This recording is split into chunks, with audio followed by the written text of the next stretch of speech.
Well,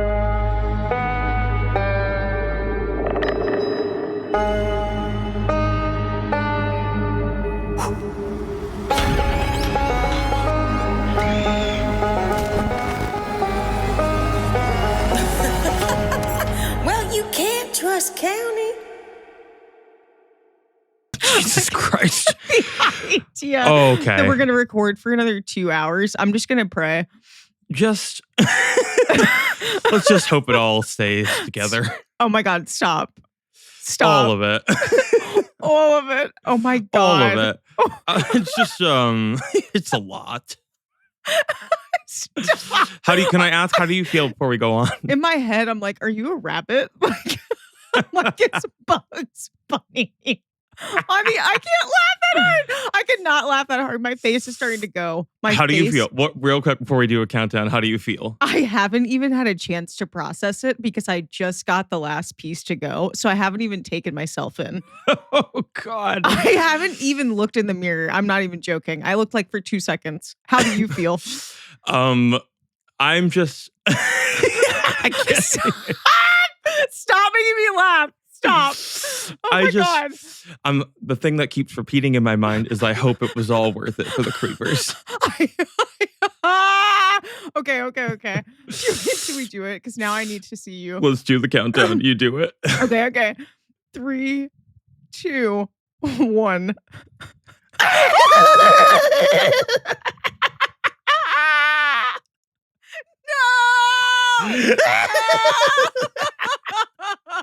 Oh my God, I'm literally gonna be sick.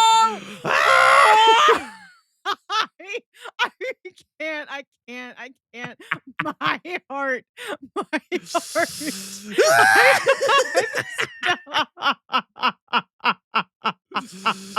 Hello, Stu. The freaking red balloons. The props. Coming to the deadlights. Stop. You look incredible. You are giving Bill Skarsgård a run for his money. I swear to God. Oh my God. Cotton candy. Red balloons. I'm gonna have a psychotic break. I'm gonna have a break. I need to cuss. Yo, girl, let's make this unedited. Cuss like, away. Cuss. I'm like, bitch. Make it unedited. Let's cuss. Holy fuck.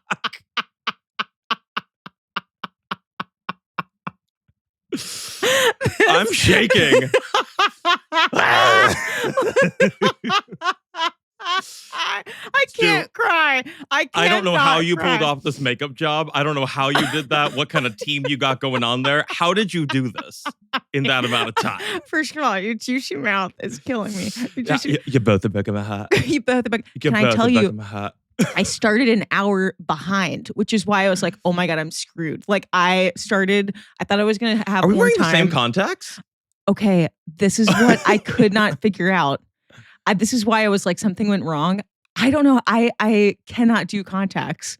I thought you don't wear contacts? I've never worn contacts in my life. And I practiced last night and I was fine. Contacts for Stu. No contacts. What if I just Mystique transformed into Pennywise right now? Baby, again, we are 1-to-1 with these redheads. I know. Wait, can I tell you something? What? This is Reba. And the prophecy was foretold. It was foretold. The prophecy was foretold. You look incredible. God. I don't know. I'm truly like in incredible. awe of how you pulled that off and like the time you were given, because that's like a movie level makeup job that they take like 9 hours to do. I can't speak. I'm not. Can you come close with the teeth, even though I don't want you to? Oh my God. Here's Stu. You can have a balloon at the circus and have cotton candy. Stop. And you know, stop. I can't. This is giving me long legs flashbacks, like for real. I'm getting the same heart palpitations. I actually can't. Oh, God. You know what these teeth are from, actually? Bugs Bunny. They're Winifred Sanderson, baby. Are they? Mm-hmm. Look at us repurposing. It's called upcycling. Ever heard of it, baby? Clip that. Oh my God. Also, this light, I'm not going to keep this light for the whole thing. I just had it for the bit, but like. Oh, please, God. I mean, it's so good. Can you tell me how long it took you to figure out how to do this makeup and the wig and the everything? Like, how is you've a bald cap on, I guess. What? No. It's my hair. I can't look at this. The headpiece is actually very easy because it's all attached. The wig is attached to the cap. So I blended it, like the seam at the forehead, with liquid latex, which I've been using, as you know. Oh, right. And then after that, it was just the clown makeup. You look like a clown. You know what you are? You're a clown. You're a clown. You're a clown. You're a clown. Oh my God. Honestly, this is horrible. I gotta take this off. I can't. No. It's also so hot. It's so hot. I wish I could see the rest of it. Like it's like a full clown suit. Oh my God. I hate it so much. Now, I can get you a balloon. I am a vendor at Party City if you are looking. Oh my God. That's your Which I should gig. definitely use one of these to do helium later. We'll do that later in the episode. You have so much to look forward to, Creepers. Oh my God, Creepers. It's unbelievable. Oh my God. Where Also, do I guess put this? I'm going to turn it off. I couldn't be bothered with gloves. That was my last thing. And I was like, I gotta just go. But okay, I finally understood what you were talking about the touch screen. I can't speak. This is insane. Touch screen. It gives me like a southern drawl. I was going to say, you are my 9th grade English teacher, Barbara. I won't say her last name. Oh, no. And she chain smoked. All sorts of cattywampus. All sorts of cattywampus. Yeah, I had to take the glove off because the touch screen element. Oh my God, I can't. This is frustrating me. I can't speak. I'm gonna put my glove back on. Okay. So you started an hour behind. Had you done a makeup test of this? Because that's like very involved. How lean in? Because what is the texturing? Is this like an overlay? I don't. It's all falling off already. So this is, those like rave, like what people put on for Burning Man. That's so smart. Yeah. So I just painted over it, but now I eyelash glued these, and then this one's starting to come off. I should have eyelash glued this one too. Baby, you can't trust eyelash glue. It's so flimsy. Nail glue. Oh my God. That could glue a building together. It's so flimsy. Pennywise, it's so flimsy. Are you making fun of me? Oh my God. Baby. No one wants to play with the clown. You're going to be in a reboot. Bill Skarsgård better be counting his coins. Where are the agents who were calling me to stand in? I'm waiting to stand in. Right. Although, full disclosure, did do the brand deal with Warner for it. Welcome to Dairy Great series. Check it out. This is not sponsored. This is of my own accord, of my own dollar. Because it's the thing about Pennywise that is the scariest thing is when you dip into him being like a regular person and you're just like, I'm talking like this, like, because that's the scariest part about him. It's not even the like, it's like, do I go out after who's the man? What are we going to do after? How are you going to wash all this up? I have absolutely no clue. Baby, you're about to leave that apartment. Ruin it. Ruin her. Clog the drains. Use the baby oil. I might just walk through the halls because everybody in here, the average Go to the old age, man. Go to the old man. I was going to say, the average age is 85. I might just walk down the halls because let me tell you, the body is snatched in the bodysuit. I was going to say, I was like, so how long does the suit go? Is this a full body suit? Oh! But I need... What do I got I was going to say... There are pants to it. I just didn't wear them. I can't. Oh my God. I'm trying to keep my eyes from not moving too much because I feel like the yellow starts to lift and then I'm like, I can't see. Where am I looking? Wait. Like the yellow, the of yellow the contacts. Eyes. Oh. I think I'm just so used to wearing contacts at this point. This feels like nothing. Of course. Oh my God. Yeah. Where did you get yours? The costume? No, the contacts. Oh, you know what? I should shut them out because they have the fastest shipping of any contacts I've ever used. It's Mako Queen, I think. That's or what Moko I used. Queen. We must be wearing the same ones. Yeah. Oh my God. They come in like 2 days. They're so fast. And they accidentally sent me an extra pair. So I have a pair of like werewolf eyes. Oh my God. So I should have used that for we should give them away to a creeper or something. I don't know. We'll do like a draw. I was going to say, I'm giving away to a creeper. I can't with the voice.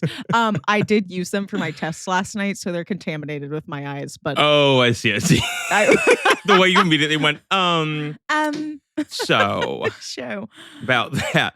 I have separate ones because God. I'm doing Hellboy this Friday for Yeah. Frankenstein. So they're yellow, but they're like a little more realistic. These are crazy. Baby, who's gonna lock us up? We don't need to be locked up tonight. We need to run amok tonight. Run amok, honey. Run amok. Oh my God. Run amok. Well, welcome, creepers. Welcome to the Halloween finale extravaganza. I don't even think Mystique says anything, so I'm set. Jennifer Lawrence played Mystique, right? And before her, it was Rebecca Romijn, who I think is. Oh, okay, gotcha. They're I never both saw the fab. movies. Oh God, I you know what's funny? I am actually a huge X-Men nerd. I love X-Men. When did it come out? Was it like early 2000s? Yes. Yeah. Like this is going to be horrible for audio listeners who have to listen to my list. I can't. It's so wacky. How did he do the voice with those teeth? I don't understand. I have no idea. Also, getting like the lipstick all over it too. I'm trying. Yeah. It makes it better. My God. Okay, can I tell you something? I was Yes. trying so hard to stain these teeth. Makeup artists and prosthetic creepers talk to me about this. I sanded them last night. Sanded Not the teeth. you in the wood shop. Mama. not you. I'm in on the wood Universal shop. soundstage in the props department. I'm sanding teeth. And then because I read you have to sand the plastic a little bit so it becomes porous so you can drop it in like coffee to stain it. So I dropped it in, left it all night, not stained. And Stop. I mean, we really have we've gotten an education at this point. Like the amount of time we have spent trying to understand how people do this. And I know we've said it before, the respect level I have. The appreciation. It's is like beyond. God. Creepers, we're so grateful that you like stuck around for the whole Halloween season and you're going to listen to this episode. I'm so excited. I am too. Do they have to go? I feel like they have to go. I was going to say the teeth. They don't have to go, but I feel like it must be difficult to talk. Well, wait. So what we are doing...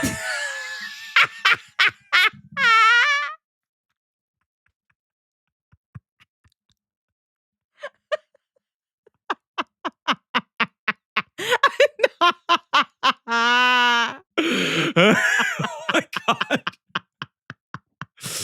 I think you need to lead this episode. I was going to say, creepers. Oh, God. Well, welcome to the Halloween special where I just talk for 2.5 hours until Silas Scary Stories. Oh, my God. I don't even think we talked about it. How many scary stories are we doing? I have 2. Okay, I have 2 as well. You do? Okay. Yeah, just in case. Oh my God. Wait, should we? I mean, we could do all 4. We could always save one, but like, we could. I don't know. We should have conference. I guess we're like fully surprising ourselves, but we are doing a scary. S's are really hard. A scary stories episode for this one, and we are going to be reading true scary stories that we have found across the internet, and we are doing so in costume. So please, if you have not already, and you want to see these costumes, you can make a free account on Spotify. And you can come and watch the podcast on Spotify for free. It's video podcasting for free. If you dare. For this episode, if you freaking dare. When I finished this and sat down, I thought to myself, I was like, who will want me? Who's going to want me? Me. Who's going to want this? You. I think plenty of creepers will want you. Imagine making fun of me and I'm sitting in my house doing this. Reading hate comments. Just on Facebook all day. Jesus my Christ. God. I know. Oh my God. I have to laugh at the Facebook. My favorite hate comments that come out of Facebook is, why don't they finish the goddamn story? And Pennywise just sitting there. I keep soliciting it. I keep like cutting the video off even further and further. Oh my God. Well, creepers. Now the stories are going to be pretty, actually, no. I feel like my one of my stories is very scary. Like, is it? Yeah. I'm actually scared to go into reading them. I'm a little spooked too. I was I sourced one of the final ones last night and it low-key scared me. I had a tough time falling asleep. Again, can't imagine why. Yeah. But I have 2 of them here. I gotta take my glove off so it's a touch screen. I feel like we need to have like an intermission where we do touch-ups. Like truly, yeah. I don't know how long this is gonna last. I'm supposed to do content with it after, so we'll see. The scale is already gone. She's already off. She's starting. She's starting. But we have at least 3 scary stories that we're going to do. And at the end of the episode, we will also do a Q&A because we put on our Instagram stories that if you wanted to ask us a question, these have got to go. I'm sorry. Creepers, I apologize. I can't listen to my... We just need to take bets on when they naturally fall out. No, they're pretty good in there. Like, that's the thing. Like, they're glued up in. Let me say. I can Oh, God. Ooh. Oh, God. This is the horror. This is such horror. Ah! Oh, I God. can't. I'm actually getting triggered. I'm getting triggered. There we go. Oh, it's even scarier now. The actual smile. My fresh video. Remember that at the meet and greet where someone goes, "You got veneers?" I was like, basically, no. The in-person equivalent of "Are you wearing foundation?" I know. I was like, but no, because I don't have veneers. Yeah. But meanwhile, I'm begging for someone to ask me if I have veneers. But then when I told her no, she was like, "Yeah, I got to get them too." And I was like, "What does that mean?" No, I said no. Yeah, I was like, "What does that mean? Does that mean I need to get them?" You're like, "Are we going to Turkey?"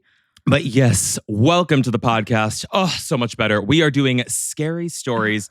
We have 3 teed up. And of course, as we mentioned before, we are doing a Q&A at the end of this episode where we put it on our Instagram stories that you could submit questions. We could read them live on air. So if you want to follow along to our Instagrams, go down in the description of the podcast. Follow along so that if we ever do Q&A solicits on the stories again, you could be a part of this too. Yes. But I'm happy to start with one of my stories, if you would like, just to kick us off. Please, God. Okay. What are your actual Halloween plans? I haven't asked you. Did you see how this has changed my entire personality, getting these damn teeth out?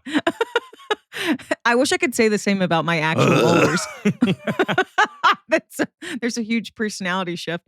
I am, what about, Gunny and then my other college best friend are coming. Gunny's coming? They're coming for Halloween night? Yes. And we were texting earlier today about what the heck, because I was like, y'all, I have a literal costume shop. I was like, whatever you guys can dream, we can make. I keep telling people that. I'm like, you guys need wigs or something? Like, I got stuff. I actually, what's so funny is I ordered this and then I ordered another suit just in case this one didn't work. And then that company sent me 2 of those suits. So I was like, y'all, we can be the Blue Man Group. Where do you order them from? This was from Etsy, and then the other one was from Amazon. And you do a lot of Etsy. You do a lot of Etsy, yeah. I gotta shout out to my Etsy girls and guys. Yeah, the Etsy folks, they do have a lot of good stuff on there, truly. I never do Etsy because I'm like, I can't return that. Well, is that Amazon? Everything you're seeing today and on this day is Amazon. Courtesy of Mr. Jeff Bezos. The balloons are Michael's. Not the Michaels. I mean, that looks high quality, though. I will say some of the stuff I get from Amazon, like the Mystique Amazon suit I got, I was like, I could fart and this will go up in flames. There's a part of it that didn't come. So this collar is actually really flat. I had to stuff a t-shirt under it to give it some body. Oh, well, I mean, it's Shakespearean quality. Thank you, baby. Also, cut to me at Michael's at 9 a.m. on the dot going, I need a 12 count of red balloons. Premium latex helium now. And they're like, we got to get started on this crazy ass balloon order. And you're in that exact outfit. I had a base on. It's true. It's true. Did you? Oh my God. I had the white makeup on. I was like, it has to set. It has to set. Okay. Oh my God. So let me go ahead with the creepers, and I'm going to pull up one of my stories. I'm debating on which one I want to start with. Let's see, because I've got these 2, and there's one that I found really interesting, and this was the one that I found super late last night. Wait, where is it now? Now I'm confused. Oh, here it is. Okay, so there is a username connected with it. Ayakitcha. Ayakitcha. Ayakitcha underscore. Maybe that's what it is. Ayakitcha. Ayakitcha underscore 89 underscore Riv. Love. And there's no title to it, so I just titled it The Oklahoma Story. Oh, God. Oh, God. Nothing Like, where's good my red happens in light? Oklahoma, y'all. All right, I'm gonna have to lean in close because again, these contacts are not prescriptions, so reading is difficult. All right, are you ready? I'm ready. Okay. Sorry. Did you just get a flashback to tour? Because I did. Maybe. I was like, maybe that's what's happening. I think I'm just hyper aware that I'm like, I look like Pennywise. I'm under 3 different hot lights. I can feel sweat running down my back. I'm about to read a spooky story, Beesh. I'm ready, B. But I'm ready. Okay. I've got a really weird story from one of my late night shifts at work from a few years ago. I'm from a rural part of Oklahoma. I didn't grow up in this town since we moved when I was about 2, and I was living in Elmore City around this time. I actually grew up down in Denison, but I moved for a bit with my mom back to Elmore when my grandma got sick, so we could take care of her. It's a quiet place. There's not a lot of work around there, but I did end up getting a job working a night shift at Gas and Go. It's sort of off the main strip in town, if you can call it that, but it's a good spot to grab breakfast in the mornings if you're local, and the evening shift is pretty chill. But the creepiest thing happened to me only a month in when I was working there. I was on the closing shift for a Friday night, so we stayed open a little bit later when this woman walked through the door. I heard the bell ding at the front. She didn't look too different from anyone else that I'd seen around town, but I didn't really recognize her at all. I'd never seen her before. She was an older lady, maybe in her 60s, and she was tall, dressed sort of boyish, and she had long, dark, gray hair, I remembered. I didn't greet her or anything because when she came in, she didn't really look my way, so I started heading down the aisles, as did she.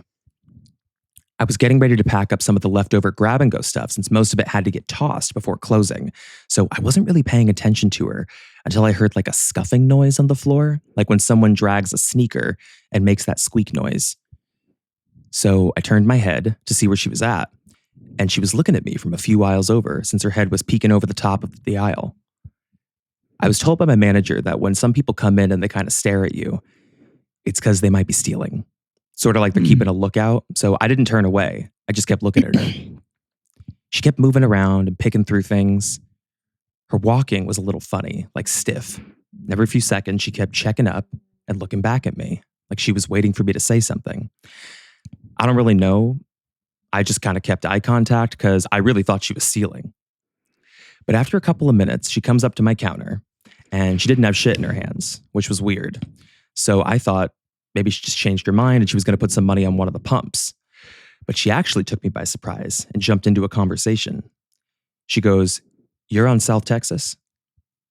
I kind of froze up. I took a second to realize what the fuck she was saying, and I realized that she's talking about my grandma's house. She goes, "South Texas Street, right?" So I pretty much just gave her a look to be like, "Why the fuck? How do you know where I live?" I was like, "Yeah, why?" And then she got into some weird shit that really stayed with me. She goes, "I used to live in your house." I didn't know what to say, so I just kind of stuck there, silent for a minute, until she goes, "Something really bad happened in the bedrooms. Do you ever see anything?" No. Fully creeped out now. This lady was serious too. No smile or anything. Just these like beady eyes talking about my grandma's house and saying weird shit to me. I couldn't think of what to say. The conversation was so freaky. I was just like, "No, haven't seen anything." There was this long, awkward pause where nobody was saying anything. And she was looking right at me. Like this lady was not all there. Then she steps back and starts walking towards the door. Before she heads out, she says, "You might," and then left. Easily one of the scariest walk-ins I've had at that place. The lady was psycho or something. So I lock up a bit early and I watched my back as I left work that night like she was going to be out near my car or something. Nothing crazy like that, but I thought about it the whole time I was getting situated in my car to head home. Just whatever it was she meant by what she said. Because for as long as I knew, it was just my grandma in that house. Nobody else for a long time. It takes no time to get home. It's just around the corner.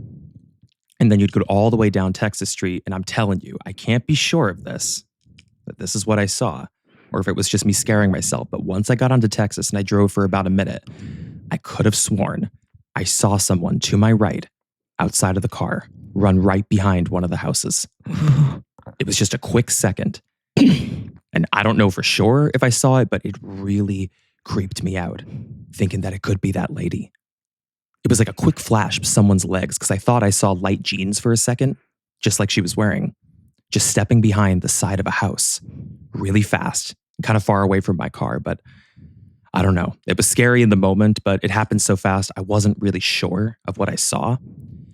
Nothing weird or anything like that happened later that night. And believe me, I stayed up on my phone kind of waiting.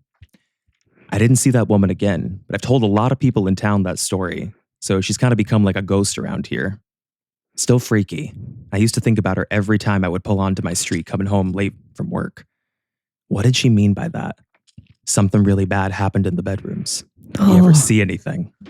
Oh, God. Ew. Just a little aperitif, a teaser. That's an aperitif. Oh, my God. That kind of reminded me of the spooky lady from the movie theater on tour. Totally. Yeah. Totally. Yeah. Something about like scary older women showing up late at night. That's right. With like scraggly I hair. would know.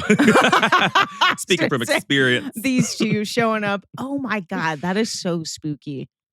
Just like, do you ever have exchanges like that? It made me think a lot about, I was like, I've been in public and like people say weird things sometimes that like just seem socially bizarre. And it makes you wonder, you're like, are they all there?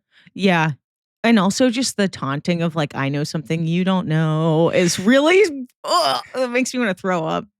I remember some weird ass thing in Kentucky late at night when Mel and I were having like our catastrophe, and the tow guy said something, and he was something under his breath that like was probably like harmless, if anything derogatory, but like it scared me because he goes, "What are you?"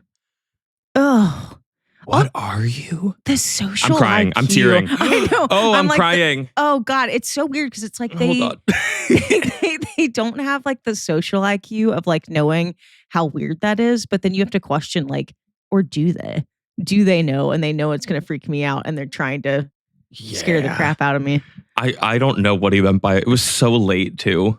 Yeah, I'm trying to think if I've had a Wait, moment is that like skin? that. See, is that skin? Shh. I literally wait up above your brow. Damn it! Wait, I want to glue so bad. Wait, can I glue on camera? By the time we get to the end of this episode, you're going to be completely barefaced. No! Oh my God! It's actually my OCD is kicking is that a in. horn? I thought it was a shadow or like a highlight. I was like, what is that? Oh my God! I did not have the time. Oh God! You know what I learned with the glues though? Because I've learned this with the liquid latex and the prostate. Now you got to do alcohol on the face before you got to strip the face. On the whole face? No, see, just where you're gluing. Just where you're gluing. That's really smart because you know what I did? I put on full moisturizer before I did this. Slip and slide, baby. Slip and the face slide, is a baby. slip and slide. I might as well have slugged. Oh God! Imagine if that was you. Have you worked a night shift ever where you've had to like lock up or like close? Yeah, at least in college, like I would have to close Anthro. I would have to close the store, and there was really something so eerie about looking out the glass windows and like because you would see the lights go off at the mall too. Because where I worked, it was outside. It was like an outside Anthro, and then you would see the lights go off in the mall, and then you would see the street lights start to go off. And then I would just be like, "Oh God, I'm the last one. And I have to like lock up," and it was so eerie. God. Ugh, God. Yeah, closing shifts are gnarly. It's really, really scary stuff. I was about to say, did you ever have to work the closing shift at Chuck E. Cheese? No, I never did. Thank God. Did I? No, maybe I definitely did actually, because there were a few times I remember leaving at night, and I wouldn't have left at night unless I was closing. But I think they closed kind of early. I think we closed at like 10. Yeah. Well, probably for the best since the clientele is 10 and below. Yeah, you'd be surprised. There are people who are really pushing it. We're like, so it is 9:59. The restaurant will be closing in 1 minute. And to the 35-year-old woman on the playpen, please exit, which is me. To the man in the playscape, please exit the building. Oh Thank my God. you. Also, Pennywise and Chucky are like kind of in the same category. Just in terms of like something that's made for children, but is actually very scary. Yeah. Like you could be... Is the mouse the same Chucky? Skarsgård thing. Is the what? Yeah, his name is... Okay. Yes, Charles. Charles, officially. I'm trying to do that like thing he does with this like teardrop shape. He's like, hold on. Oh, there you go. Wait, the teeth might be better. Hold on.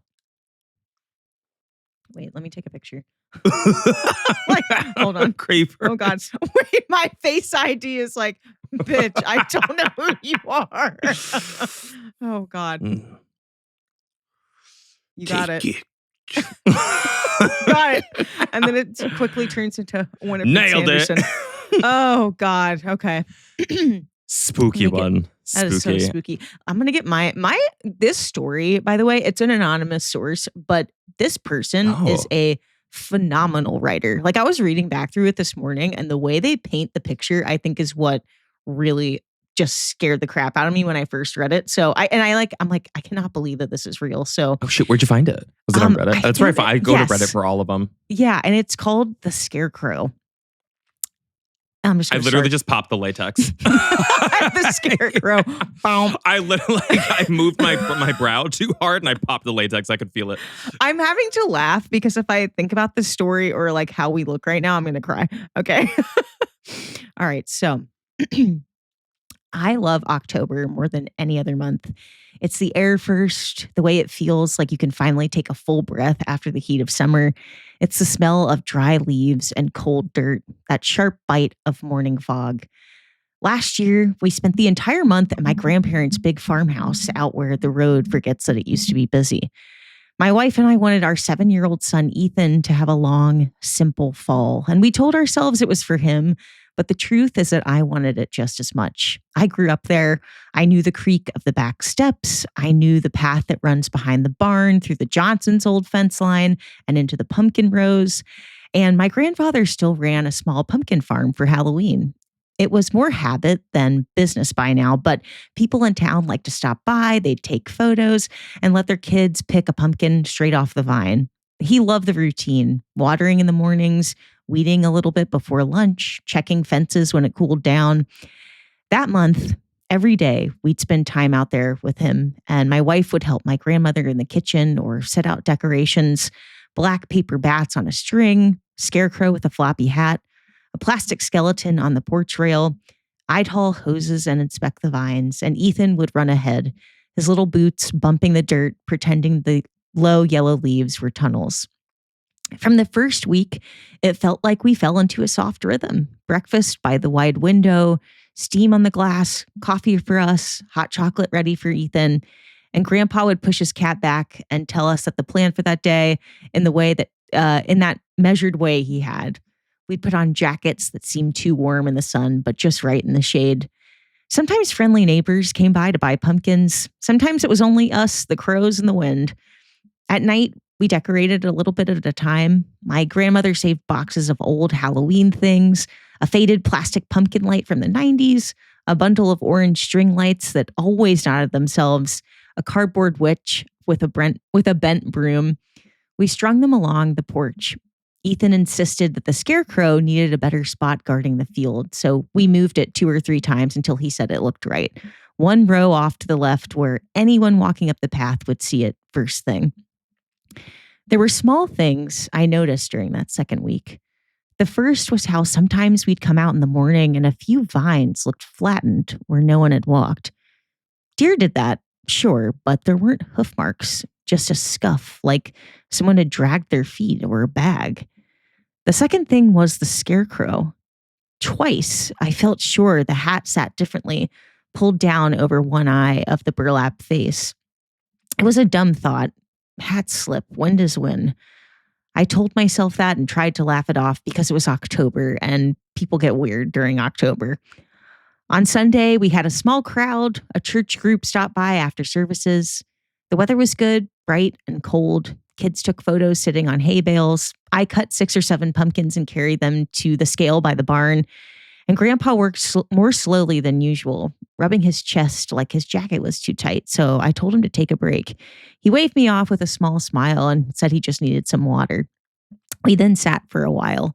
He told Ethan a story about a raccoon that used the barn roof like it was a road. And Ethan laughed, wide open and bright. And I remember it being a good day. The next day, the fog didn't lift until late. The field looked like it was floating, the tops of the pumpkins like little boats. I got up before everyone else and stood on the back step with my coffee. It was quiet in that way that's not empty, just held. And I listened to a distant truck and a single crow. When the fog thinned, I walked the rows. And that's when I saw a line of prints in the damp dirt that I knew weren't ours.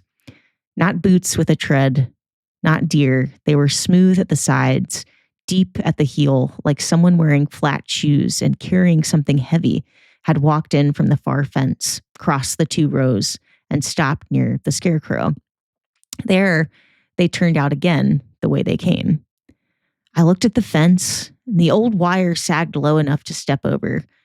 It wasn't a big deal. Half the neighbors used paths like that. But still, something about the way the prints paused right at the scarecrow made my chest feel tight. I brushed the scarecrow's hat straight. The burlap sack head was empty and soft under my hand. I told myself to just let it go. We had a busy day. 2 families came by. Then my wife and I ran into town for more string lights because half of last year's didn't work. And that night after dinner, my grandpa sat down early. He said he felt a bit off. Nothing big, just tired and a little sick to his stomach. My grandmother put a head to his forehead and said he felt warm. There was no argument about going to the doctor. He said he would see how he felt in the morning. He didn't want a big fuss. I slept lightly and kept waking to little sounds I couldn't quite place. One was like a light knock, not at the door, more like something set down on the porch. The other was a faint rustle outside, like leaves moving when there wasn't any wind. Each time, I sat up, held my breath, and heard nothing more. I told myself it was just the string lights clicking as they cooled. October 21st started gray and cold. I remember that date because it's burned into me now. Ethan was always the first one awake at the farmhouse. He loved it there. He liked to run in socks on the wood floor and slide into the kitchen. He would open the back door and stick his head out to see if the scarecrow was still guarding. And that morning, I woke up to the sound of the back door closing softly. I glanced at the clock on my phone. 6:43 a.m. I was half asleep and I thought, it's fine. He's just on the porch. The field is right there. Nothing can happen in the short minute it takes to walk from the porch to the first row. So I got up, put on my jeans, and went to the bathroom. I brushed my teeth. I remember how normal it felt because the next minutes were not normal at all. And I keep going back to that last normal thing. I was pouring cereal when I heard it. A scream, high and sharp and cut off. And it was Ethan's voice. But not in the way a kid cries over a scraped knee.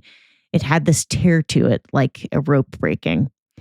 The spoon fell out of my hand and clanged onto the counter, and I ran to the back door and yelled his name. I didn't even put on shoes. I jumped the steps, hit the cold dirt, and ran toward the field. My chest was small and hot, and the scarecrow stood where we'd left it. The pumpkin sat big and stupid and orange, no movement, no Ethan. And I shouted, "Ethan!" It felt wrong to hear my voice bounce back off nothing. I dug through the first row and then the second, and my eyes were just trying to find any shape that looked like a little boy hiding or crouching. And then I saw it. In the third row, near the path that slips toward the old fence, a small blue sneaker lay on its side, the laces trailing in the dirt. It was his. It had the sticker residue we never fully scraped off, and my legs went cold. I scooped it up and yelled for my wife so loud that my throat hurt. She came fast, eyes wide, her hair undone. My grandmother was behind her with her hands at her mouth, and I called 911, then 112, then back to 911 because my fingers were shaking and I hit the wrong button. I said the words out loud because hearing them made them feel more real and less like I was floating. Our son is missing. We found his shoe. The police came fast, faster than I even expected given where we were. A county deputy arrived first, then a second car, then an unmarked SUV. They moved with calm that looked slow, but it wasn't. One officer took my statement. Another walked the rows, careful where he stepped.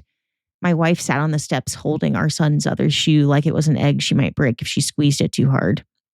My grandfather tried to stand and join the search, but he wobbled. My grandmother sat him down inside with water and aspirin, and I just felt so guilty and angry about all of this at the same time. They asked about anyone who might want to hurt us. No. About any workers or visitors who seemed odd. I said something about the print, about the scarecrow hat that felt different, and I heard how stupid it sounded, like I was trying to make a ghost out of a hat, but the deputy didn't think it was stupid. He wrote it down. He walked to the fence and took a photo of the sagging wire.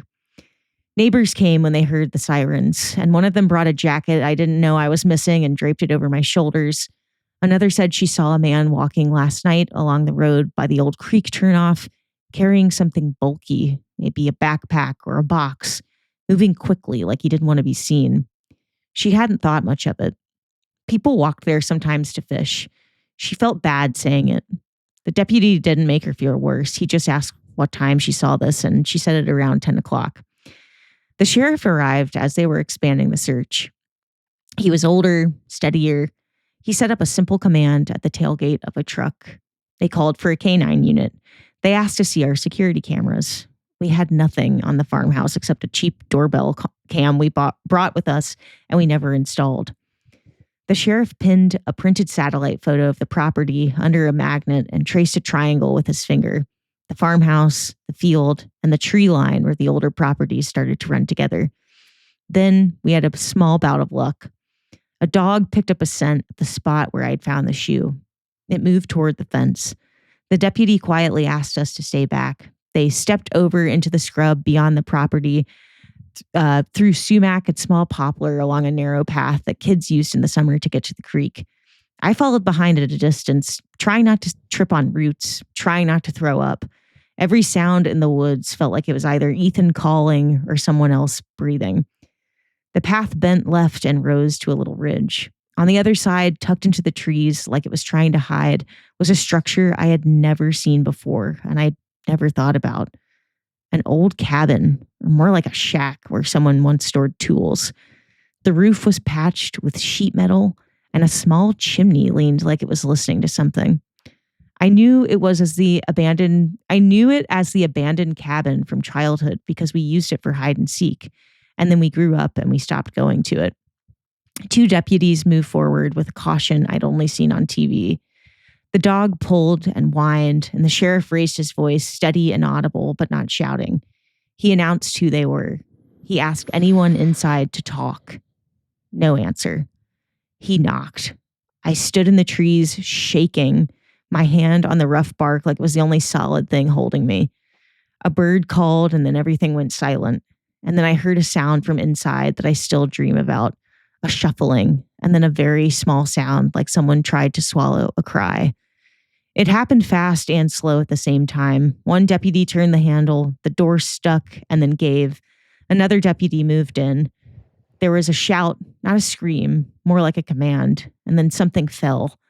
I heard the scrape of a chair or a box, and then I heard my son's voice, muffled, the way a voice sounds under a blanket. They were talking to him in a calm, gentle voice. The sheriff called back over his shoulder that Ethan was in there. He said it like a simple fact. We've got him. And my legs finally remembered how to bend. When they brought Ethan out, he clung to the deputy like a small animal. His face was smattered with dirt. His socks were muddy. He was trembling so hard, but trying not to cry. He pressed his face into the deputy's shoulder and pulled back just enough for me to see. And then he reached for me like he had when he was little. He wouldn't let go of my neck, and I could feel his heartbeat against my jaw. The man inside the cabin came out in handcuffs. He was in his 30s, maybe 40s, with a scraggly beard and tired eyes that didn't look at us. He wore a plain jacket and flat shoes, and they sat him on the step. He didn't fight. He didn't say anything loudly. He just looked down. He looked like anyone you might pass at a small store and forget a minute later. That was the worst part of his face. There was nothing to memorize. They asked me to take Ethan to the farmhouse, and a paramedic checked him. No injuries beyond scrapes. And he wouldn't talk at first. He wouldn't even have a hot chocolate that my grandmother offered. He just sat on my lap and stared out the window as if someone might be looking in. After a while, in a small voice, he said he woke up early and went to say good morning to the scarecrow. That's how he put it. Mm-hmm. He noticed the hat that was on the ground, and he went to pick it up. Someone stepped out from behind the grass where we hadn't weeded it yet. A man spoke to him, and Ethan tried to run, but this man grabbed him under the arms and then started to carry him and run. He lost his shoe. He said the old man smelled like smoke. He said the man didn't hit him. He didn't shout. He just held him hard and told him to be quiet while they walked. The cabin was dark. There was a blanket and a chair. The man told Ethan to sit, then to lie down. He didn't tie him, and he didn't touch him, we don't think, beyond that. Ethan said the man looked tired. That word stuck with me. The sheriff talked to us later that afternoon. He told us that the cabin had signs that someone had been living in it for a while. There were food wrappers, a rolled up mattress, a backpack, an old phone with no service, and a map of the area. The man had no ID on him, and they would figure out who he was. They didn't tell us his motives. They couldn't. And I asked the question anyways, why? The sheriff shook his head the way a person does when a word is stuck behind their teeth. He said, sometimes people drift. Sometimes they plan things we don't fully understand. He promised us they would look for any history, any pattern. He spoke like a person with daughters or sons, and that suddenly made what he said matter more. We stayed at the farmhouse 2 more nights because Ethan wouldn't leave my side and my grandparents needed us. We added a floodlight over the back steps and a lock on the gate we never locked before. The scarecrow came down. Ethan didn't want to look at it anymore, and I didn't either. The pumpkins went a little soft around the edges that week because we didn't go out in the rows very much. My grandfather admitted he'd been feeling worse that morning and hadn't gone out at all. He cried once, small private sound I wasn't supposed to hear, because he blamed himself. I told him it wasn't his fault. I said again and again. I don't know if it helped. The sheriff called us a few days later to say the man had been identified. No address, some minor arrests years back. A person who moved town to town, seasonal work where he could get it, cash, nothing steady. He'd been seen walking the back roads the week before, sleeping in rough, picking through dumpsters behind an old gas station, but no evidence of him following us or watching us for days. No notes or plans. No plan to show up at our house later. If that comforted me, it only did a little bit. It would be neater for a story to say we learned something clear, the man's intentions, a reason, an explanation that made the world feel organized. That didn't happen. What we had was a line of prints, a scarecrow with a hat that wouldn't sit straight, a shoe in the dirt, and a door opening onto the kind of small room you don't think about until you have to. What we had was luck and neighbors and a fast response and a dog that wanted a scent more than anything else in the world. What we had was our son's heartbeat against my jaw and his small little hand gripping my shirt. We went home at the end of the month, the back of our car full of Halloween decorations and a few pumpkins we didn't carve. We put one on our apartment balcony and let it sit until it caved in on one side. Every time I took out the trash, I looked at it and thought of how quickly something can go soft or wrong if you don't check it for a few days. Ethan slept on a mattress on our floor for a while. He woke up sometimes. He woke up in the morning at a time his body seemed to remember and crawled under the blanket between us. In December, we started to finally sleep normally again. In January, he slept in his own room. There are 2 things I still do that I didn't before. The first is that I will always walk the fence lines where I am, even if it's a park or a school or a park or a school field. I look for low wires and easy openings. I look for paths where no one uses them and prints where feet shouldn't be. The second is that I never put up that scarecrow. It's really silly, maybe, to blame a pile of straw and a hat, but there's something about the idea of a fake person guarding what matters that I can't stand anymore. If something's going to stand watch, it should be with real eyes. Halloween came and went that year, and we didn't do much. We turned off our porch light and then watched a movie with Ethan. Isn't that so? It's actually kind of like sad and scary at the same time. It is. It's like, it's haunting. It's super haunting. That like gut punch feeling of like, you can't find your kid. Oh my God. I feel like I've talked about this before on the pod, but there was a day where we couldn't find my little brother John for like several hours. You've told the full story. You said that you still can't bring it up till like, I know. Yeah. Mama.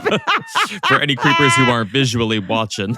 Oh my God. Stu is coming undone. Mystique is becoming mistook.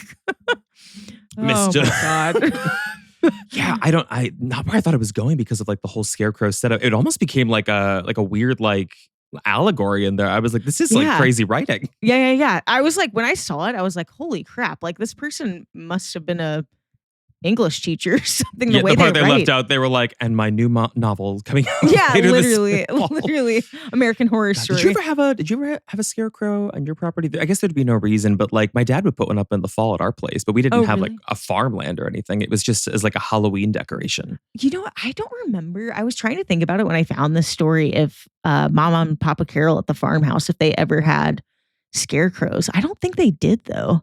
Scarecrows freak me out. They are very scary. And like the thought of them just like, I don't know. Obviously they're there all night, but like that's what scares me. Like going to bed at night and just the thought of like, I wonder if that thing's still there. Yeah. That's what scared me growing up because my dad, the way he built this thing, it didn't look like a scarecrow that you stick in the ground. He took his old clothes. He took a sweater. He took gloves, like men's work gloves, and he took jeans and he stitched it all together. And he stitched the bottom of the jeans into boots. And he put a like wig head in the top of it and filled the whole body and the arms with hay. It looked like a man. And then he put a mask over the wig head of this like old man's face with a long beard and he put a cap on it. I swear to God, if you were like walking by the house in the middle of the night, you would think that's a full-on person, like a 6'2" guy just like sitting out in front of the property. It's super fucking freaky. I actually, this morning, I was to store it in the basement because we like kept it for every year. So I would go down there sometimes and you would turn. I will never forget. Ew. This happened actually after we moved because like we weren't totally sure where my dad put it. And he had it in the basement and he just like propped it up under the stairs. Oh my God, this is just coming back to me. And my sister and I were down there because we were looking for like a board game or something in storage. So we didn't really turn on all the lights. This is an unofficial scary story. And I wish I had this on film or something. She just goes, oh my God, oh my God. It looked like a man sitting in the dark at our basement. Oh my God. It was so scary. And it's also like your dad's doppelganger. It literally, I know. It looks like my dad if he just let it all go. Like, oh my God. It's actually weird to think about like the origin of scarecrows because I feel like they don't even work. Like birds they're supposed to ward off like birds and crows, right? Yeah, From, like, and they eating the just crops. buddy up.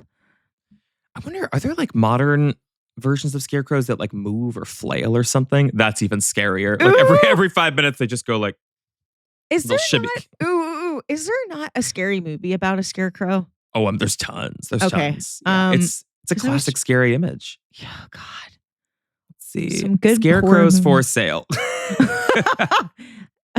Brother for sale. Do you have any Halloween decorations up at your place right now or no because you're moving?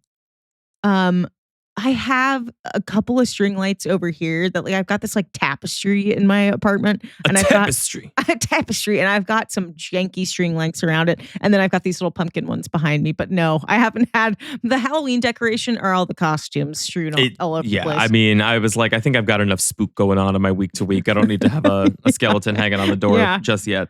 Oh my God. Oh, yeah, actually, all these scarecrows are all like they're all like decorative. None of them are like legit.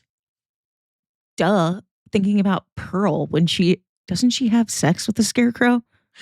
Is that what she does with him? I think she does. Yes. She does what kind something of with the smut scarecrow. are we putting on our television sets these days? My goodness. That's exactly what I was thinking of. I was like, I know What there kind of is some scarecrow smut that I've seen in the last couple of years. Scarecrow fanfic on Wattpad. Oh my God. Scarecrow Pearl writing on Wattpad her scarecrow fanfic. Wait, one last thing I have to say about scarecrows. I was on a run this morning and there was a scarecrow that somebody had put out in their bushes in Georgetown and they had a mask on the face that was like not a I'm trying to think of who it was. Like it wasn't a character from a movie I'd recognize, but it was like a melting gray face. And it about like I clocked it as I was going past and I was like, oh, like it did scare the crap out of me. That was like an anime sound effect. Whoa! That is scary. It's listen, don't have humanoid like inanimate objects sitting on your front lawns because I'm gonna piss myself. I'm gonna piss myself. Don't have abandoned sheds on the property and not go checking them. Yeah, don't do that either. Yeah, that's one of the scarier things. I'm trying to think if I have any like stories or anything from like my childhood of like somebody going missing or like you can't find a kid because that is like the scariest thing for a community. I think there was a girl that maybe went missing for a little bit, but we later found out that she ran away and she was returned to like her family. But there was like a 24-hour period. I kind of remember growing up in our town where everybody was saying, they were like, did you hear that she's missing? Oh my God. And then people just run with it and they're like, her missing becomes she was abducted. Yes. And like as a little kid hearing that, but not having like a full concept of what that could possibly mean, like some of the implications of it if you do go missing with the wrong person. Mm-hmm. But you like know as a little kid that it's still like there's another layer to it that's like even worse because they could have been abducted by an adult, a Pennywise. Yeah. Well, something like that. I'm trying to, like, in my childhood, there was one instance that I really remember the first time that I remember feeling like I wasn't invincible, or I was just aware that like people could die very quickly. And it was, there were 2 people found dead. I've told you this before, in my town, just a street over from me, in their house. Yeah. 2 people were found dead, I think up in their attic, which is very, very sinister. But it ended up being, it was a murder-suicide plot, as we found out later. But for a minute, there was a curfew set in our town because it looked like a murder scene. Somebody was definitely like beaten or shot at some point in that attic. But I remember like I wasn't allowed to walk home from school. I couldn't like walk to school with my cousins, and nobody could stay out past like 7 or 8 p.m. or something. Oh my God. Like no kids were allowed out after dark. And it also happened like in the fall, if I'm remembering it too. So it was just a really creepy feeling of like something dark in the air in our town. I don't know if you had this in your neighborhood, but there were pockets of my neighborhood that were really wooded where it was like known that people slept out there. And really? Yes. And like people, oh my God, like when we were little, getting dared to like walk through there or something was so scary. And I'd be like, absolutely not. I'm not doing that. And it was always like older kids. So it would be like, go walk. They were called like the Cameron Woods or something. It was like, go walk through the Cameron Woods. That is scary. Yeah. And there were actually real people like back there. Like I cannot believe that we actually dared each other to go do that. We kind of had something like that. They tore it down since actually, but it wasn't the woods. It was a factory, and they called it the Foundry. And kids in middle school would go down there by the river, and it was huge because it was an old abandoned factory. And they would dare each other to go in. There were absolutely people that like lived in there. Yeah. Oh my God. Meanwhile, they're probably like, get the hell out, please. Yeah, more often than not, that is what it is. Harmless. Like it's nothing like creepy, but it was just a very scary thing. I remember going over there because you could like, the Foundry was so big and you could go inside and kids would like go in there and drink in high school. And I went near the Foundry in high school for like a mini bonfire, and somebody gave me spice, synthetic weed. Oh, right. And I was so high in a way I had never been that I'd convinced myself that one of the kids there was going to kill us. Oh my God. And I prompted everyone. I was like trying to like solicit my friends. I was like, we have to run. I remember you telling me this. It's so like looking back at it, I'm like, thank God somebody set me straight. And they were like, you're going to need to pause. Yeah. Honestly, thank God I've never done synthetic weed because I feel it's like horrible. What even is it? I am curious what the hell spice actually is. I don't want to know what I did. I only did it that once and it was awful. Oh my God. Well, at least we had the same experience where we got too high and we thought somebody was going to kill us. Fast forward. I don't know if I told you this part. We actually ended up at that kid's house later that night.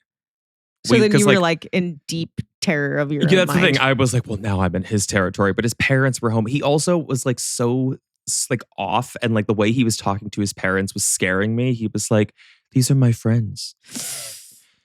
I'm standing in the corner looking like this, high as a motherfucker. And I'm like, Pennywise is like, I'm not your friend, bitch. I was like, girl, I don't know you. Girl, never did. I gotta You go gave me take that these spice. balloons. You gave me that bad spice. Oh Well, my God. I do have one more story. Oh, if you please, can stand baby. another. Please. Of course Let I me can. see. It's been a minute since I read this one because I sourced it a while back. Let's take a look. You know what? First thing I'm going to do, I'm going to blow up the text so it's a bit bigger because, again, the vision is compromised. I could barely read. To be so honest, I could barely just read that. Was it like small print or something? No, it's with the contacts. I'm not used to having anything in my eyes like this. Yeah. It's really in the weird. middle of my story, while I was reading it, one of mine like shifted and I was like, oh boy. Also, if I put it to the side just a little bit, I get that real Pennywise effect. I think mine are a little bit.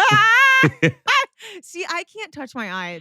It's gonna freak me out to even take these out later. Oh, I completely understand. When I first put contacts in when I was like 15, 16, I thought I was like, I don't know how people do this. It took me 2 hours. It took me 2 hours. I have no idea. I mean, clearly it took me 2 hours. I'm texting you being like, just a moment more. 2 hours past the 2 hours that we usually start. I was like, so 4.5 hours. For 2 eyes. Mind you, me sitting here for an hour. Smoking a cigarette. just going on TikTok. Now, let's see. Now, this story I actually sourced not on Reddit, surprisingly. This was one I found through Mr. Nightmare. And the person who originally submitted it, they only listed their name as Jeff S. I can give it a title in this moment because I didn't title it, but I don't want to give it anything that will give it away. So I'm just going to call it College. Okay. College. Scary enough for me. Starting. It was my junior year of college.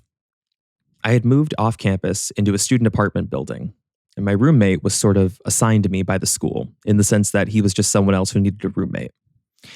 His name was David, and he seemed like a nice guy at first. He was friendly and polite, always smiling and making small talk. But as the days went by, I started to notice strange things about him, little quirks and odd behaviors that made me feel uneasy. It started with the way David would always linger in my room, asking pushy questions about my personal life and poking around my belongings as if he were way too comfortable doing so. At first, I brushed it off as harmless curiosity, even if I found it kind of weird. But the more I thought about it, the more it started to bother me. Then there were sounds I would hear coming from David's room late at night, talking and shuffling noises that were slightly concerning. I tried to ignore them, telling myself it was just David watching TV or talking on the phone, but deep down, I knew something wasn't right. One night, unable to sleep because of the strange noises coming from David's room, I decided to investigate. I crept silently down the hallway and pressed my ear against David's door, straining to hear what was going on inside. What I heard was just weird. It was the sound of David whispering to himself. His voice low and muffled, and then, just as suddenly as it had started, the whispering stopped, and there was nothing but silence. Then I heard, "Jeff?" David said my name. Did he somehow know I was going right outside his door? I quickly and quietly tiptoed away from the door and back to my room. I silently crawled back into my bed, and I didn't know what to make of this. Why was David talking to himself? Was he hiding something from me, or was he sleepwalking? But then, how did he know that I was outside of his room? I couldn't shake that feeling of uneasiness. And the next day, I kept thinking about the night before. As the days went by, and the sounds from David's room persisted, my paranoia only grew worse. I couldn't shake that feeling that David was hiding something from me. David's behavior also became stranger. I started to notice little subtle changes in him, like strange glances in my direction and movements that seemed a little fortuitous. One night, I woke up at some off hour, and I heard David's whispering voice from outside in the hallway, right outside my door. It was genuinely freaking me out, and I was wondering if he was sleepwalking. I went to the door and I put my ear up against it, like last time. The whispering stopped. And then David said again, "Jeff?" This time I replied and I said, "Yeah? You good?" He didn't respond. I just heard his footsteps walk away to his room. The following night, I woke up to the sound of my bedroom door closing. I heard David's footsteps walking away down the hallway. This was getting out of hand. Now, the next day, I decided to confront him about his potential sleepwalking. I told him that I had been hearing him walking around late at night and I heard him close my door last night. I then asked if he had ever been known to sleepwalk or had any kind of sleeping disorders. He seemed to not know how to answer at first, but then he said, yes, he does tend to sleepwalk sometimes. But I wasn't buying it though. Something was up. I decided to search David's room for answers. I knew it was risky, but I couldn't ignore that nagging feeling that something was wrong. I waited until David was out of the apartment, and then I crept into his room. I knew that I might not have much time, so I searched quickly, tearing through drawers and closets in search of anything that might explain David's nightly strange behavior. And then, just as I was about to give up, I found it. A small, nondescript drawer hidden at the back of David's closet. I pulled it open, and my blood ran cold with what I found inside. It was a collection of photographs, dozens of them, mostly featuring me asleep. And then one other guy who looked about our age, all mixed together. They were taken from different angles and distances, and some of them so close up I could see the pores on my skin and individual strands of hair on my head. I felt sick to my stomach as I realized what I was looking at. David had been secretly taking pictures of me while I slept, without my knowledge or consent. I couldn't believe it. I had been living with some kind of sick voyeur. He had been violating my privacy and invading my personal space for who knows how long. I wanted to confront David, to demand answers, but I was afraid of what he might do, afraid of what he might say, or afraid of what might happen if I confronted him alone. So I took a picture of the contents of the drawer, and I grabbed a handful of the photos as evidence to use against him. I packed up my things, and the next day I showed the photos to the department in charge of student housing accommodations. They told me to let them take the appropriate action. I was lucky and got assigned to a different apartment with a normal person who needed a roommate. I never spoke to David again, and even now, years later, I still can't shake the memory of those chilling photographs and David's whispering and creeping around at night. I never found out who the other guy in the photos was. Definitely his old roommate, but I was never able to find his name. Because who knows? Maybe he also found out. Oh, God. That is... Like, I've never had a moment that's shocking, but I cannot imagine what you do in that moment. Like, obviously, this person ran to student housing immediately. I feel like I would vomit, like, on the spot. Like, that's such a violation. It's just, it compound, like, all of it compounds where you suddenly realize you're like, it is someone as scary as I imagined they could be. Yes. Because the whole time you're like divorcing it from your mind. You're like, I'm overreacting. Maybe it's sleepwalking. Like you're justifying it. You're rationalizing it. We see people do this all the time to like quell their anxieties. That's so scary. Yes. Because I feel like I definitely have had, not that, but like a moment where someone has been lying to my face. And then it's like, oh, I realized in another moment that I can't think of, I've definitely had that moment before. And I don't know if it's been to me or if it's like been me observing another relationship or something and then seeing it happen in front of my eyes. Like you have the moment of reveal, the shock moment. Just imagine going into like snooping, like you get to your point where you're like, something really strange is going on. I'm going to have to go beyond the ethical boundary and just snoop. And that's what you find. Finding pictures of yourself that you didn't know were taken. There was a really scary story. This is not one that I have teed up, but like I remember it from years ago of a woman who woke up and found a lot of pictures of herself on her own camera roll while she slept. Like somebody took pictures of her on her own phone while she was asleep in her house. So freaking scary. Oh my God. I would piss blood. Yeah. Like, that's always incomprehensible to me. It's so scary. It makes me think of Girl with the Dragon Tattoo when it's like all of a sudden they start finding like the pictures and putting two and two. Have you seen that movie? So long ago. And also there's like, didn't we watch a little bit of it together when we were in Rollins? Oh, maybe we did. I put it up on TiVo. Real Housewives. Yeah. Yeah. And like part of, I don't want to, spoiler alert, but like part of when they really start putting together who the killer is because there were all these photographs taken of their victims and they're like starting to put it together from all the different angles. And then like he's in one of them. And it's like so freaky. It's so good. Oh God. Finding stuff like that, finding evidence, finding photos. I'm just going to say I can't say who this is. And you know this story, so you'll know who I'm talking about. Yeah. And I'll also say that this is a huge allegedly. But I happen to know someone who, when they moved into a house, they were basically sussing out like the basement crawl space to like see what the insulation situation was like. And they ended up finding a little like panel in the ceiling that could push open. And what they found in there was a brown paper bag. They pulled it out and it had a gun and a cassette tape And on the cassette tape, which I think was assumed to be like some kind of a suicide recording, Oh my it God. was a woman crying, talking about everything she had given to her family and to her life. And Wait, you've told me this? yeah, when we're off camera, I'll tell you. Well, I'm again, gonna this be is a like, huge allegedly. This could be huge fiction. I'm like, Yes. hold on. And I know who this is. I'm like, hold on. Okay. Huge allegedly. Yeah, you do. Allegedly, I know. Yes, allegedly, you know. Okay. Found a cassette tape and a gun.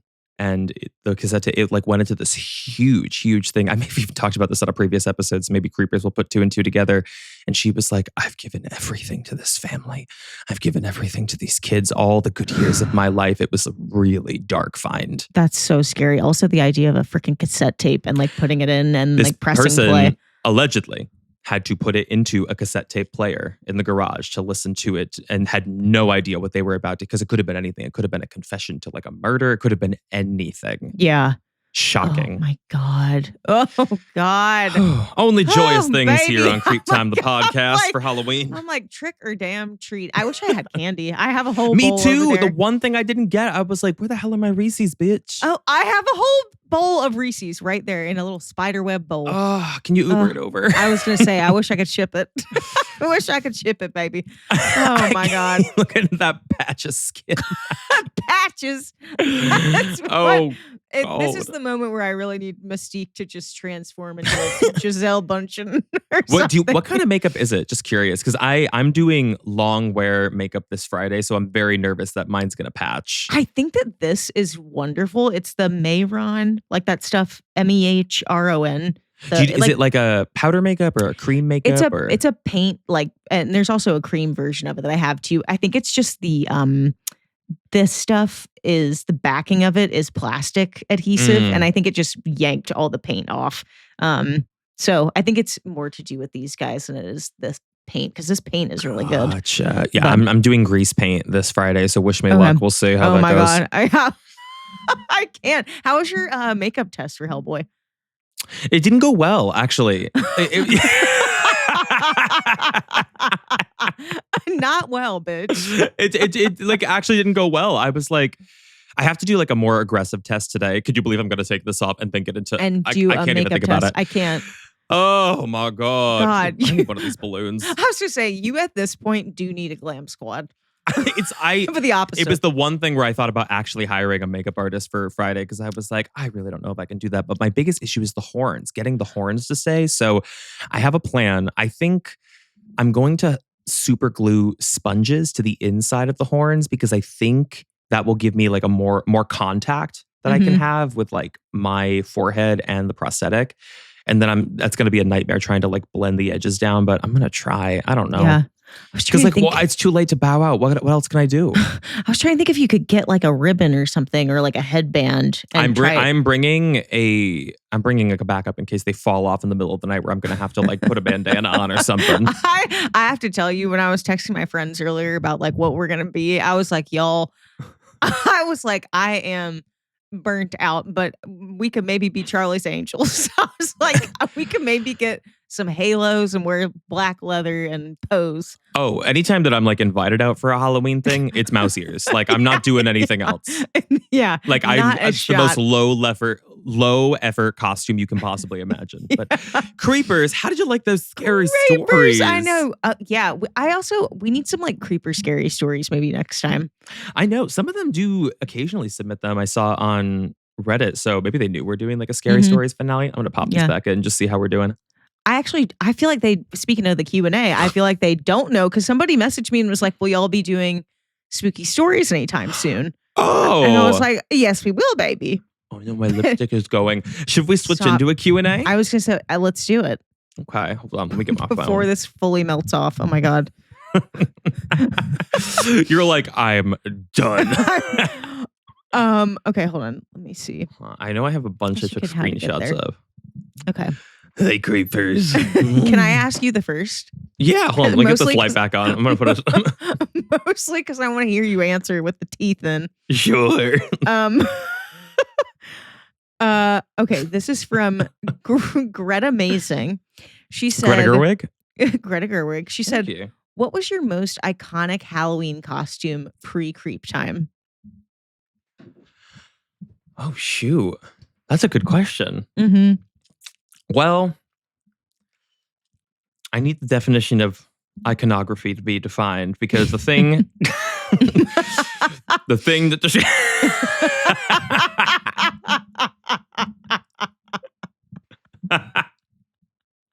Oh my God! Now you're giving an old Southern man, and I know. What you might, girl, you know someone who looks like this. I swear to God, What's going on in those parts? There are some old crusty men that, without that hair, you look like them. You look mighty pretty.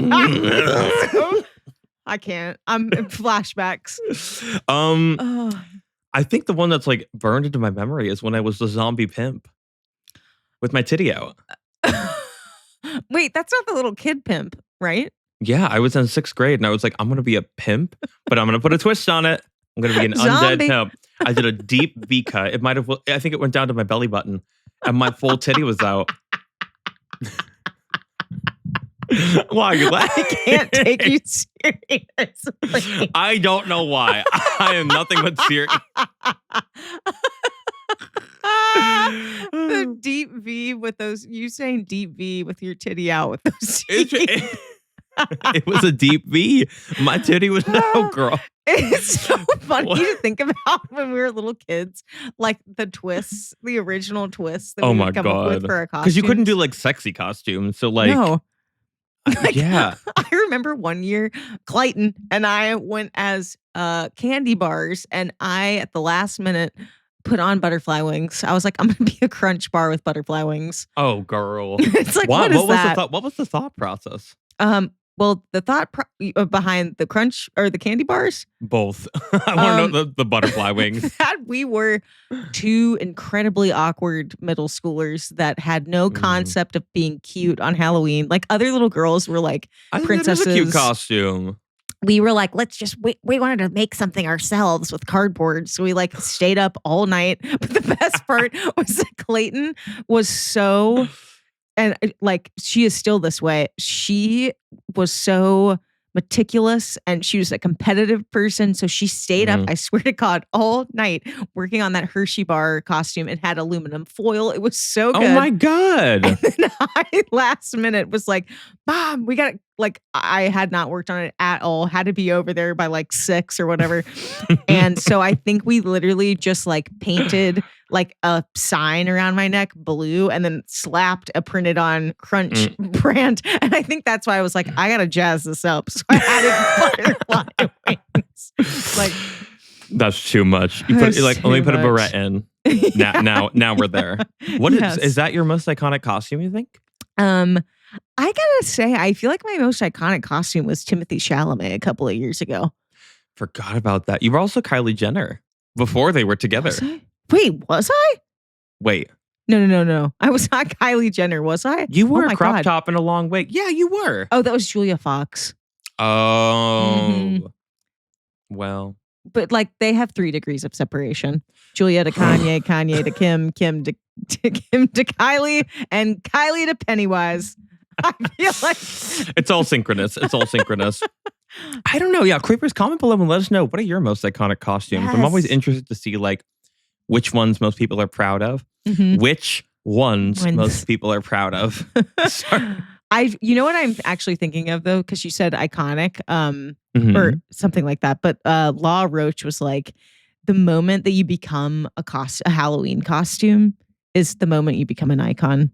That's why I was thinking. I was like, the most iconic costume for me is the one that's the most memorable for like creepers, and they've heard that story like 75 times. Pimp with the titty out. I also want creepers to comment what they think. Give us suggestions for next year. Because y'all will forget about them by then, and we'll remember. Truly. I mean, when someone, you had a premium episode with your friend who came on dressed as me, and I was the moment you become iconic. I think you were iconic, the moment you become a Halloween costume. She had the mustache, she had the mug and everything. I was like, okay, girl, you did. I was like, you came prepared. She was like, I've never been more nervous in my entire life. People get very nervous guesting on the show. It's really hard. They do. Let's see. What do I have in mind? my God, my whole face. Let's see. Question number 1. What is your favorite memory of Halloween as a kiddo or as an adult? Oh God. I think these teeth do have to go. I can't. They're so non-functional. It's up to you, baby. It's up to you. It is making me giggle, but it's up to you. Maybe I can put them over here somewhere. Not Bucktooth Billy. Not this. Not Mr. Walrus. I think I was actually thinking about this the other day. I really, really miss Halloween in New York. I miss it so much. I bet it's so fun. It's so fun. Like going down to the village, seeing the parade. Like, I just miss I bet the that bars are such a good time too. So much fun. Oh my God. Like I just had so many fun Halloweens in New York. Trying to think of any even like memorable parties maybe that I went to when I lived there. But I feel like it was mostly just like bar hopping, like pre-gaming at someone's place. And did you have a lot of Halloween parties in college? Yeah, but like, why am I blanking on any like super memorable ones? I can give you a hint. Stop. You're like, why can't I remember any of those parties? I was like, your college Halloween parties? Oh my God. I thought you were doing something else. No, girl. I just couldn't have my hand free so I could go because I'm dealing with a spotlight. I'm a spot up today. I will tell you, we have a tradition from my college days where the next day we would call November 1st was always Panera Day because we would that sounds delicious right now. Best hangover cure was to go get a huge bread bowl with broccoli cheddar soup. Oh my God. Or a you pick two. Yep. So this weekend we joked. We were like, we got to have Panera Day on Saturday. You do. It's like comfort food. A bread bowl with like the chicken wild rice soup and the you pick two, so you can get a side of bread, even though you've got the bread bowl, in addition to the bacon turkey Bravo sandwich. I was going to say Pennywise talking about the bacon turkey Bravo. Limited edition, only at Panera through the Halloween season. Can I tell you something though? I have a bone to pick with Panera because they I think you were going to say Pennywise. I was like, what? Both. They only have these like fake Paneras here now where it's like you walk in, you can't sit down. You can only take stuff to go. Like, you know what? A lot of Starbucks here are doing that too, actually. I hate that. They're removing like seating. So it's kind of like a grab and go station. That's some shit. That really is. Whatever happened to class? Hi, class. Also, what happened to class? Can we just... Don't break the illusion. I'm sorry. It started to hurt. I know, the baby. Paint dried. I'm in pain. I'm going on hour 3 with this. I'm like, and I gotta film content. Oh God! All right. You know, I'm not gonna speak ill of like HBO, obviously, because I love them and I love their series and I have that brand deal. However, I did pitch them a Pennywise concept I wanted to do that I thought would have been really scary, and they didn't let me do it. Wait, can the creepers know? Can we know? It was just going to be like, I wanted to I pitched them because I was like, they were soliciting ideas. And I was like, I want to film like a mini, like 60-second horror movie in my place, like with me featured in it. But like, I had this whole sequence imagined with like a red balloon in the cabinet. And I'm like looking at it and there's a jump scare element with Pennywise who comes up behind me. It would have been very, very involved. But again, they're paying. But I pitched this whole thing and then they were like, love that. However, we've got a different strategy. They were like, your creative liberties, toast. Yeah. It's fine. Oh, God. Lionsgate will get it or Sony, one of the other ones. Well, that does sound like a cool concept. So they would just like you'd open a cabinet and it's just basically when we were on tour, turn down the street and then you just see a red It was balloon. going to be that like I'm walking through my place in the middle of the night and then I hear something and it's like a cabinet like moving on its own. So there's this long like back and forth suspension build of me like trying to get the cabinet open, but it's stuck. And then I get it open and there's like this heavy moment of silence because it's just a red balloon squeaking out of the cabinet. And I'm like confused looking at it. And it's panning back to the cabinet, back to me, back to the cabinet, back to me. And then one of the pans back to me, Pennywise is behind me. And there's a big like jump scare element. I'm like, girl, let me be a director. Come on. One titty out. Deep V down to the belly button, bitch. Oh my God. All right, let me get some more questions here. I was gonna say, didn't I just asked you? Yeah, one. I was gonna say I need to ask you one. Okay, let me see. I should have vetted these before. I have so many. Sorry, I didn't mention who that was from. Oh my gosh. Mention it all. Was your favorite? That was from Lynette. Nanette. Not Nanette. Lynette's Elaine. Thank you for your question. And thank you for listening to the podcast. Thank you. Is it Lynette? Lynette. Lynette. Or Lynette. Lennon. Lizard G11 wants to know, what Hogwarts house are you and Silas? Okay, just found this out actually. Well, I play Hogwarts Legacy for anyone who's a gamer girl like me. Mm-hmm. And I am Slytherin in that. Mm-hmm. But I went to Warner Brothers on the lot recently, and they brought me to like their Harry Potter wing and sat me under the sorting hat. And I believe I was told I was Gryffindor. I feel like I still think I'm Slytherin. I feel like those are they're like two sides of a coin. Like I feel like it's very, very close between a Gryffindor and a Slytherin. Yeah, they just seem to be the most volatile, where like a lot of stuff's happening. Do you just read more evil or good? But Slytherins aren't inherently evil. They're not evil. Me saying that. Slytherins aren't inherently evil. I think one of my eyes just went away. Let's talk about, okay, yes. So Slytherin gets a bad rap for being the more like cunning, evil house. Mm-hmm. But they are just, I mean, what's the word? They're more... I think that they can be calculated. I think they can be cold maybe, or like kind of aloof to some people. They're definitely like lone wolves. But again, I play all this in like the video game. So the video game really chose for me. Yeah. I love Hogwarts Legacy so much. I just love anything Hogwarts, Harry Potter related. No, it's just so much. Which house are you, do you think? I did. Do you remember when they had... Wait, I just realized, should I turn the lights off with this light around? Hold on. You keep talking. You scared me. What was that thing? Was it Pottermore? What'd you call me? Do you remember Pottermore? It was like this thing. Hold on. Is this better? Wait, hold on. I went off. Ah! Silas, that was so scary. No, now I need the teeth for real, actually. Hold on. Oh my God. Hello? I can't. That's actually, hold on. I am going to look at Pottermore because you're going to make me tear. You're going to make me tear. Okay, the first thing I see on Reddit, what happened to Pottermore? Okay, so Pottermore, I guess... Is it a website? It's gone now, but it used to be a website that was It's gone now. It was like the authority on like everything Harry Potter. I can't even remember. Oh, and they had like a quiz or something? They had a quiz that was like the official sorting hat quiz. I remember I was a Gryffindor, but I think I also took it again and then I was Hufflepuff. Oh, I mean, any house that you're in is a fun house to be in. I think Ravenclaw is really cool too. I always wanted to be Ravenclaw.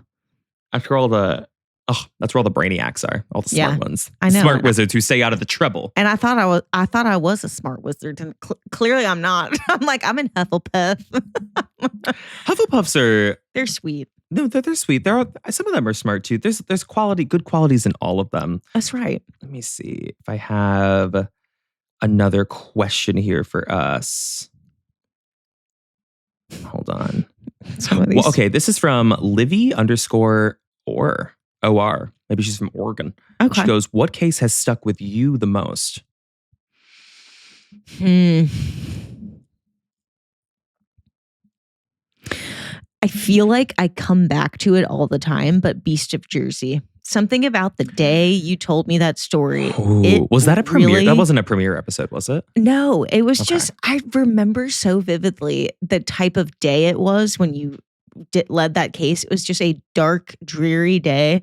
And I don't think I was like feeling good, like not like medically. I think I just wasn't feeling good about myself or something. And you know, sometimes your mood can just really affect like how a case sticks with you. And it was almost like I could feel how I felt really vulnerable that day. And I remember that case just scaring the crap out of me more than others had. It like we had been recording a ton. And for some reason that was one where it was just like I felt really freaked out by that case.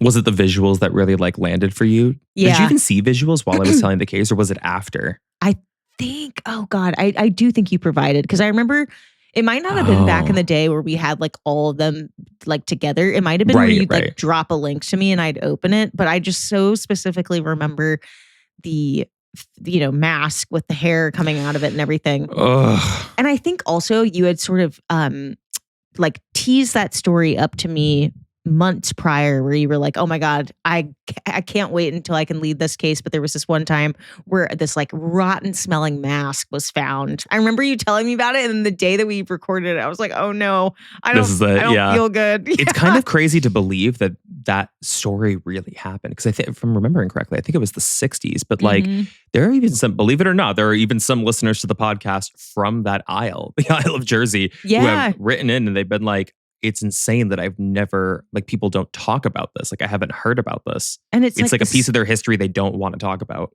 And it's like a small little isle. Like, it's a very small, quaint little coastal town. Let's see if I can position this over here. Which is just so crazy. What case has stuck with you the most? That one for sure, I think, is a really, like, that's a really, really hard one to forget. I thought about the Night Stalker a lot when you first like ran that case, I remember, and I like couldn't let it go for a minute. But the one that I came back to, or that I found to be the most horrifying, and also the one that is brought up to me the most from people who like have seen me in person, whether they're creepers or they're just like other horror creators. Like Kaylin brought this up to me recently, Jessica Chambers.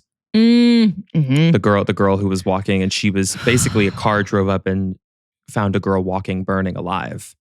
And we still don't officially know who it was who did it. There's something about the idea of a body being burned, but like still having a silhouette, which is how I think they found her, which is so just abominable. Like, whoever did that. She like came out of the wood line, like walked out of the forest. Oh my God. It's, oh my, like, that's where you have to like almost,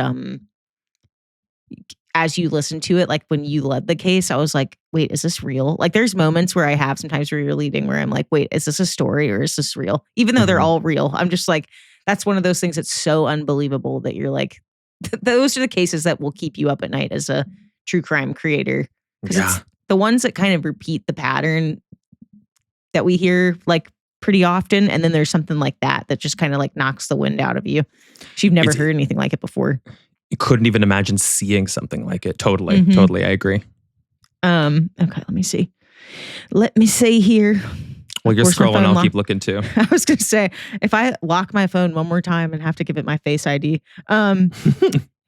Do you have a password on your phone? You must, if you have Face ID, I guess. I do. It's 11111. No, I'm just kidding. No, don't share it. Somebody's going to pickpocket you at a meet and greet or something. Oh, I'm curious about this. I actually don't know if I know this. What started CreepTime? But like not the podcast. Like what started CreepTime? On TikTok? Yeah. Oh my God. It was like 2021 or maybe 2022. And it was Halloween. I was home in Connecticut. And I had dressed up because I was going to stay home and pass out candy. And I remember it must have been around there. I remember just like being really, really bored. And I was like, you know what I want to do? I want to tell a scary story. I want to tell a scary story. And I made a separate account because my regular account was at Silestine. And I was like, what should I call this account? And the first thing that popped into my head was CreepTime. So I named it that. And I told the story of room 1046. And it was only like 90 seconds of me like telling the story. I had visuals. I had no rhyme or reason for how I was going to structure it or what it was going to do. And it did really well, like overnight. So I just kept doing it like every day. And it just got better and better. Like the audience just grew really fast. And then eventually, I forget when this show started. Was this 2022 or 2023? Yeah. It eventually turned into the podcast where I was like, I think I want to do this for more than 90 seconds. Yeah. Creepers. It literally takes one Halloween night, one little thought. Those are the moments that really make me smile. Just the thought that you were in your house and you were like, I'm kind of bored. Like, I'm just going to make this thing. I don't even think I thought I had a knack for it too. Like I thought of myself as like a storyteller. I was like, this is a scary story. I was like, and people should know this story because I had been an avid true crime listener for years. Yeah. And I loved BuzzFeed Unsolved and everything. So it just felt like a natural thing to do. Yeah. What about when you started the Stew TikTok? I was going to say the Stew, I definitely have one. I don't even know if I've ever posted anything on it. I think you posted a trailer or something we made. Oh, we made You've a got trailer. like one video on there. That Sorry. account has been long But abandoned. I now have an my Instagram is public. You can you follow do, me there. you do. When did that happen? I guess that happened at the start of season 2 I think or 3. 3. Okay, yeah, 3. I forgot we're on season 4. Oh my god, It's so crazy. that is thick. So I have another question for you. Actually, what is your favorite inside joke between us? And this is from. Wait, who asked your question? Was it? Did you said their name? Oh, sorry, right? sorry. No, I think you said it. Did I? God, now I can't find it. Oh, Creeper, I'm sorry. Creeper, I'm so sorry to this man. Oh, Storms of April. Storms of April. Definitely didn't say that. The Storms of April. This one is from Lily WTV. She said, "What is your favorite inside joke between you two?" I have mine. You do. I mean, mine is. Wait, now I have to look at my notes. Is it da da da da da da? From the musical we wrote on tour. Oh. I mean, I have a ton of inside jokes. Are we able to sing a little bit of that without giving away what it is? Creepers. When Stu and I were on tour and we were where were we driving? It was in between. We were driving to Seattle. Idaho. Yeah, it was like in between like Seattle to Salt Lake City or something, I thought. Long stretches of road, and we were so bored we ended up writing a musical on the road. Cinnamon Roll and Cindy Tolan. Or was that Nolan? Wait, no. How does it start? I will pee my pants. Gotta make ends meet. Cafe on 42nd Street. Hold on. Telsey. God, where the hell is it? No. I can literally remember it. Hold on. Don't you panic. Don't you panic. Don't you panic. That's what I was Don't trying finish to think that. of. I won't. Don't finish that. won't. Don't give away our. I won't. But that's my favorite. That is Could one any of it make me stay? That's all I'll say. Yay. Okay, sorry. That was even too much. I was gonna say, we are blowing the seal off this bitch. I know. My favorite one, which also they won't have any reference for, but it also came from tour. Is it an illusion or an anomaly? Illusion or anomaly? Illusion or anomaly? I actually just told my entire family about that while we were in Ireland. Aren't you so happy we did that? Excursion? I am, because you know that I was a little trepidatious about it. And then I was so glad that we did, because A, it actually was interesting, but B, she is I will be her for Halloween next year. Absolutely. I've got to reach out and see what she's up to now. But I loved that tour so much because I grew up seeing it on Ripley's Believe It or Not. So to be there, I was like, oh my God. Oh my God. Well, we should tell the Creepers, because I'm sure Creepers know, but it was the Oregon Vortex, correct? The Vortex. The Vortex. And so we went on the tour, and our tour guide had a super rural accent, and she would try to describe, certain areas of you'd go into this house and everything's slanted. Silas could stand on one section and I could stand on the other, and then we flip and we're the same height, all this unexplained stuff. And she just kept saying, "So is it an illusion or anomaly?" We were but what? the thing that made it funny was that we were a deaf audience because it was just us, Stu and I, and I'm standing there full smile because this is childhood thing, coming to life. And there was a family who was giving her nothing. So it was dead silent. She goes, "Is it an illusion or an anomaly?" And a long, heavy, pregnant pause. And we're just and she goes, "It'd be an illusion. I'll tell you why it'd be an illusion." It would be an illusion. But I think also what made it so funny is that at first I couldn't really quite understand what she was saying. That's so funny. Then she's waiting for us to answer back. She's like, "Is it an illusion or anomaly?" And we're both standing there what? What the fuck did she just say? You heard that? It's an anomaly. It's an anomaly. Be an anomaly. Oh my God. Okay. Let me get another That is question. my favorite inside joke. I know we have so many more that that are from way back in the day that need to be untapped. You got cafe stuck in my head now. Sorry. What were the lyrics that came out? It was cafe, gotta make ends meet. Cafe on 42nd Street. And then it goes into the whole casting. It goes, I have it somewhere. I just, hold on. It's one Java, 4 Bernard. Wait, That's I got Telsey it. to you. Cinnamon Roll and Cindy Tolan. Or was that I'm about Nolan? to send you. I'm at Pearl and I'm gonna hurl Ripley career. I'm at Pearl and I'm gonna hurl. Cafe, gotta make ends meet. Cafe on 42nd Street. Tara Rubin, do you need a Reuben? That's what Tara Rubin needs a Reuben. Wow. Whoa! One Java for Bernard. That's what it is. Wow. And then it went into cinnamon please send this to Tara Rubin, Bernard Telsey, and what was the last one? Cinnamon Roll and Cindy Tolan. Cindy Tolan, and then is that Christopher Nolan? Or was that Nolan? Who's Or was Nolan? that Nolan? Christopher? Cafe. Creepers are like, what the hell is going on? Oh, baby, the psychotic break is long Wait, overdue. One last inside joke. 1, 2, 3. 1, 2, 3. Can I have a bite of your sandwich? 1, 2, 3. 1, 2, 3. Can I have a sip of your Coke? Can I have a bite of your fry? The apple of of my eye. Mary. It's the melody is like really in me. Damn. Wow. And then God, I could go on and on and on. I was going to say, they're so out of the inside joke. They're like, baby, it's an inside joke for a reason. I know. It's an inside joke. Okay. Okay, let me ask you. This is from Shan Nettie, either Shan Nettie or Shani DE. Favorite places either of you have traveled to and why? Oh, wow. Well, I really... This bitch doesn't get out of the house.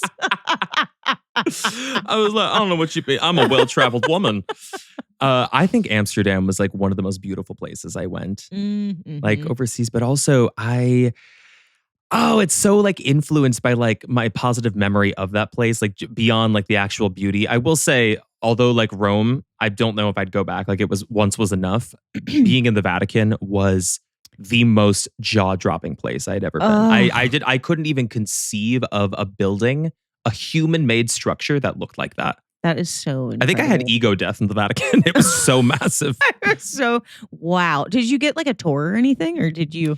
I guess self-guided in that way. We biked. We took bikes all the way to the Vatican through Rome, and then we got in very quick, and then we were just allowed to roam, and we went up like staircases to like the high towers, and like it's just so massive. It's so, I can't even believe human beings constructed it. How was that possible? Is the like interior of it all like it's mostly just painted and stained glass, and like I don't even know what year it's from. It's stunning. Yeah. And the ceilings are painted with like beautiful art. It's just, it's unbelievable. It's actually unbelievable to be in. There's something so incredible about going into like an old church or an old. I love this. You keep harkening back to this phrase. You keep going, There's something about that. There's something about that. There's something about that. What is the most beautiful place that you've been? Italy. Same as you. Really? Oh yeah, your most recent trip. Yeah, that's for sure. I was thinking about it the other day. I was like, the level of, because there's moments in life where you clock your own happiness. And I remember I clocked how happy I was while I was there. And I was like, I don't know if I've ever felt this happy. I remember thinking that to myself. What was the moment that like it all came together? Where were you? We were in Cinque Terre. We were up, which is like this little, it's all these different coastal towns, but we were up. We had stayed in this beautiful resort. I remember I woke up that morning and it's like I had never seen water that looked like that. Like I had never seen the Mediterranean. Oh gosh. The sun was coming down. It was just like probably 80 degrees, like no humidity. And I was like, this is truly, there's moments where you can feel your brain like rewire from an image. And I was like, this is crazy. Like I've never seen anything this beautiful in my life. I remember thinking that. It's just such a contrast to like what we see in America. It really in is. DC, baby. It's a big old contrast. Ooh, I really got to take a trip. Like I need that environmental reset. You absolutely do. After this. I think I've tapped out on effort. I think I'm done. So this is your Mosaic membership is actually under Pennywise. Let me see. I should have a question for you.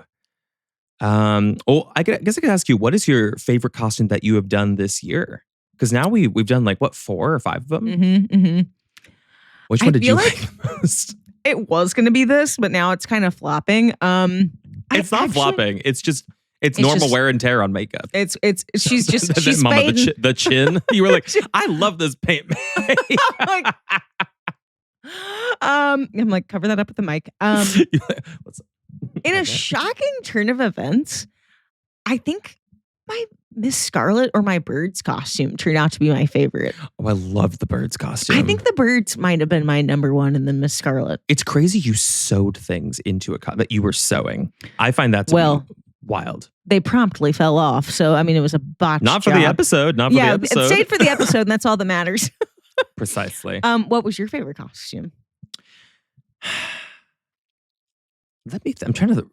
It's actually disturbing me that I feel like I'm forgetting what the first ones were. What was the first one I did? Oh my God. What was the first one I did? Gladys. I was Gladys. And I was Reba. Okay. I was like, girl, you're wearing the wig. I was like, hold on. As I'm touching it. I'm like, this one's really fun for me. I love this Pennywise look, and I wanted to do it last year, so I'm happy that I finally got to do it. Yeah. But I don't know. I feel like the premium ones make me laugh even more. Like doing Elizabeth Holmes for a premium and doing Mr. Clean for a premium. It's just so off kilter and not necessary. It's Elizabeth Holmes was maybe my favorite for you. I gotta use that wig for something. I'm gonna repurpose that wig. Mark my words. I do love an impression forward costume as well. Yes, they have the impression must always lead. It must. Because it is the soul of the costume. I think we have time for just a few more questions. So let me see if I can scope through and find some good ones. Same. Oh, okay. This is from Cass Cap. If you could be in a horror movie, which would it be? And what character would you play? Oh my God. Okay. Okay. Wait, you go first. Well, for the shits and giggles of it all, I desperately would want to be the most iconic 30-second murder victim that you can be, which is Drew Barrymore in the first 10 minutes of Scream. Oh my God. Yes. Who is this? I think you have the wrong number. It's so crazy. I was just refreshing on the history of that movie and the marketing because she was such a big star at the time and everybody else in the cast was nowhere near her level. Mm-hmm. She was advertised on all the posters front and center. So people assumed she was the lead for the entire movie. So when she was and this was also before the age of the internet when it came out, so nobody was spoiling anything. When she was killed in the first 10 minutes in Scream, people were gagged. I just went down a rabbit hole with this. People were shocked. Some people left the theater. They were shocked. Oh my God. Wow. I speak as if I was there. I might have been 3. Do you know, I don't think I've actually ever seen Scream all the way through. Really? Yeah, I don't think I have. I really don't think I have. Oh, but you've seen that part, right? You're like, oh, you're fired. No. I'm realizing in real time, did I just spoil the opening for you? No, I've definitely seen the opening because I knew that Drew died, but I don't think I've seen the whole. Do you know the reveals? Any of the? Yeah, because I'm who is Ghostface? It's a big reveal, right? Yes, it's someone. Yes. Yeah. I don't think I know. That's crazy. You really got to watch Scream because Scream's it's a good slasher and it's got some good jump scares, but oh God, it's such a classic. I know. Do you know what scary movie I was thinking about recently? I don't know if you've ever seen it and I feel like it's more niche. Of course, Garrett showed it to me when I was way too young. Have you ever seen The Faculty? Yes, I have with Elijah Wood. Yes, that is such a good movie. I was thinking it's about a sleeper hit of a horror movie. Yes, it's a weird kind of culty movie, and I was I need to go back and watch that because I remember that scared the crap out of me growing up when he showed me that. One. That must have come out the early 2000s. I'm guessing. Mm-hmm. Mm-hmm. God, and also the one and only horror movie I can imagine Elijah Wood being in. Yeah. I don't know if there was anybody else famous in that, but I just remember that scene where they're at the pool and the, oh God. Yeah, but the idea of the teachers and stuff being there's a really terrible. There's a really grisly one they used to play on HBO when HBO was a channel or they had multiple channels. I used to watch it all the time, but I'm forgetting the name of it. I think it was called Terra or something. And it was a girl. It was such a disturbing movie. It was this girl that was kind of a loner in high school, and these kids tried to prank her, a group of friends, and accidentally killed her. But she comes back from the dead and comes back to school as if nothing happened. And then one by one, she corrupts them all to kill themselves. And there's this really disturbing scene where you know how schools used to have TVs in rooms where they'd have morning announcement TVs. We had this in our middle school.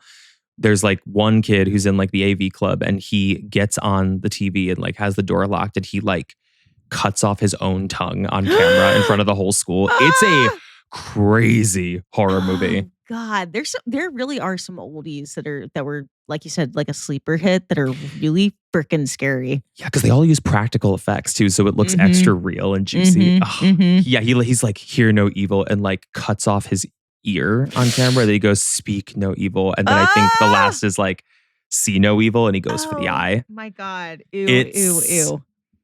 It's a dark one. Oh God, you know what? I can't really do a ton of gore. Yeah. Unfortunately, gore is like not my brand of horror movie. It's more like the slow burn build, like psychological scares. Wait, so which horror movie would you put yourself in? Oh, and which character would you be? I feel like I would want to be Kathy Bates in Misery. I just think that character would be so fun to play. Cut to us in the Quality Inn. I'm like, you thought we were going to play Phoenix? We're closer Think again, bitch. We're not playing Albuquerque. What's his name in it? Ed? Ed. Is it Ed? Let me look it up. Oh, Eddie. Her name's Annie. I thought his name was Ed. I was pretty sure because she like Annie she says Wilkes his name a lot. Paul. Paul. How romantic, Paul. And doesn't she say, she's like, this is an ancient, like ancient. Thing. When she breaks his legs, she's like, this is an old tradition that's like, it's probably not like politically correct anymore, but doesn't she say it's like some like Native American thing that they used to do or something? Oh, probably. I mean, I just remember that scaring the crap out of me. You know that whole movie's on YouTube for free? Really? Yeah. You'd be surprised. There are some older movies that like YouTube like license and they put up on YouTube with ads. Well, damn. I think my dad and I, we watched with To Sir With Love, which is an old movie from the 60s. And I'd never seen it. And I found the whole thing on YouTube for free with ads. Is that a British movie? Believe so. Well, it's Sidney Poitier and the whole cast is British, because what I realized halfway through was that one of the cast members was like a British artist, and the whole movie is basically like a commercial for her song To Sir With Love. Oh my God. Okay. Because at the end of the movie, there's like a school dance scenario and she's singing it. And my dad's like, and that song went #1 after this movie. And I'm like, Dad, because the whole movie is a fucking commercial. I think they used to do that, I guess, more so back in the day. Back when the record labels were like profitable. Yeah. Like there would be like product whole placement. Yeah, like Frank Sinatra and Dean Martin, like they would take a song of theirs and just make a movie out of it.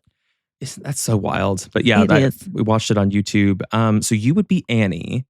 I think. Or maybe Carrie. Like I'd want to be like someone iconic. Oh God, she is iconic. Let me see if I have a few more questions. Wait, did you just ask one? Yeah, I did ask one. Did I say who it was from? That was from Cass Cap. So thank you for your question, Cass Cap. Cass Cap. I don't even know like what this question means, but I just want to call them out because of their sheer originality. Timothy 12D3. What does a gravitational singularity look like? I think you're looking right at it, baby. And that's that on that. Okay, let me. That's called my gravitational pull. I was like, and it's okay, hold on. Would you ever do an episode at a haunted house? I feel like we've talked about this before. I think we would. Yeah. But I don't know which haunted house. You know what I really do want to do? I would do an episode at the Queen Mary down in Long Beach. Yes, you've said that. I would love to do that. I think they allow overnights. Like you can stay on it. I could never gauge your ass because I have mentioned, I'm like, we could go sleep in an asylum. And you're like, no, but then you'll sleep on a haunted boat. Well, I don't know why that one feels a little more palatable for me, because I think it's because it's a museum and there are so many, it's so active as opposed to like us going to an abandoned place. Right. That scares me. That and the mold. True. The asbestos. Wait. This is interesting. If I can ask you one more. Yeah, please go for Ice it. Girl 5. She said, which serial killer do you think you could have outsmarted? Oh. That's really interesting. Well, some people don't consider him a serial killer, but Ed Gein. Yeah, I really think Ed Gein for sure.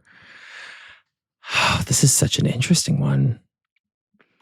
Well, sometimes it's not even about smarts though. It's just like about like sheer like speed. Like I feel like you see that with so many serial killers. It's really like the outsmarting them would be more so just like acting on your instinct and going away or running when they are. Oh, I was thinking of it as like manipulating them to like spare you.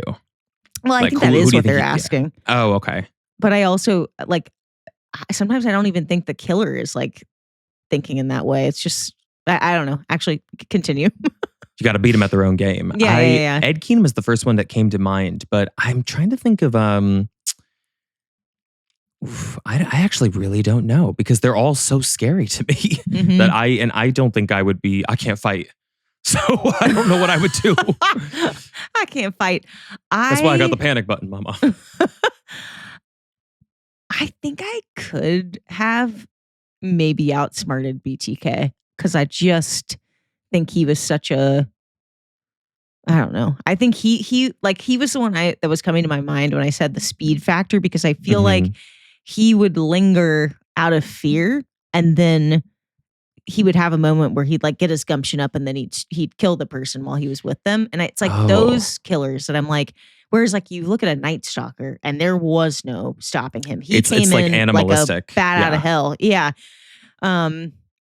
So I think I could don't know. outrun John Wayne Gacy if that's Mhm. anything. Oh yeah, there you go.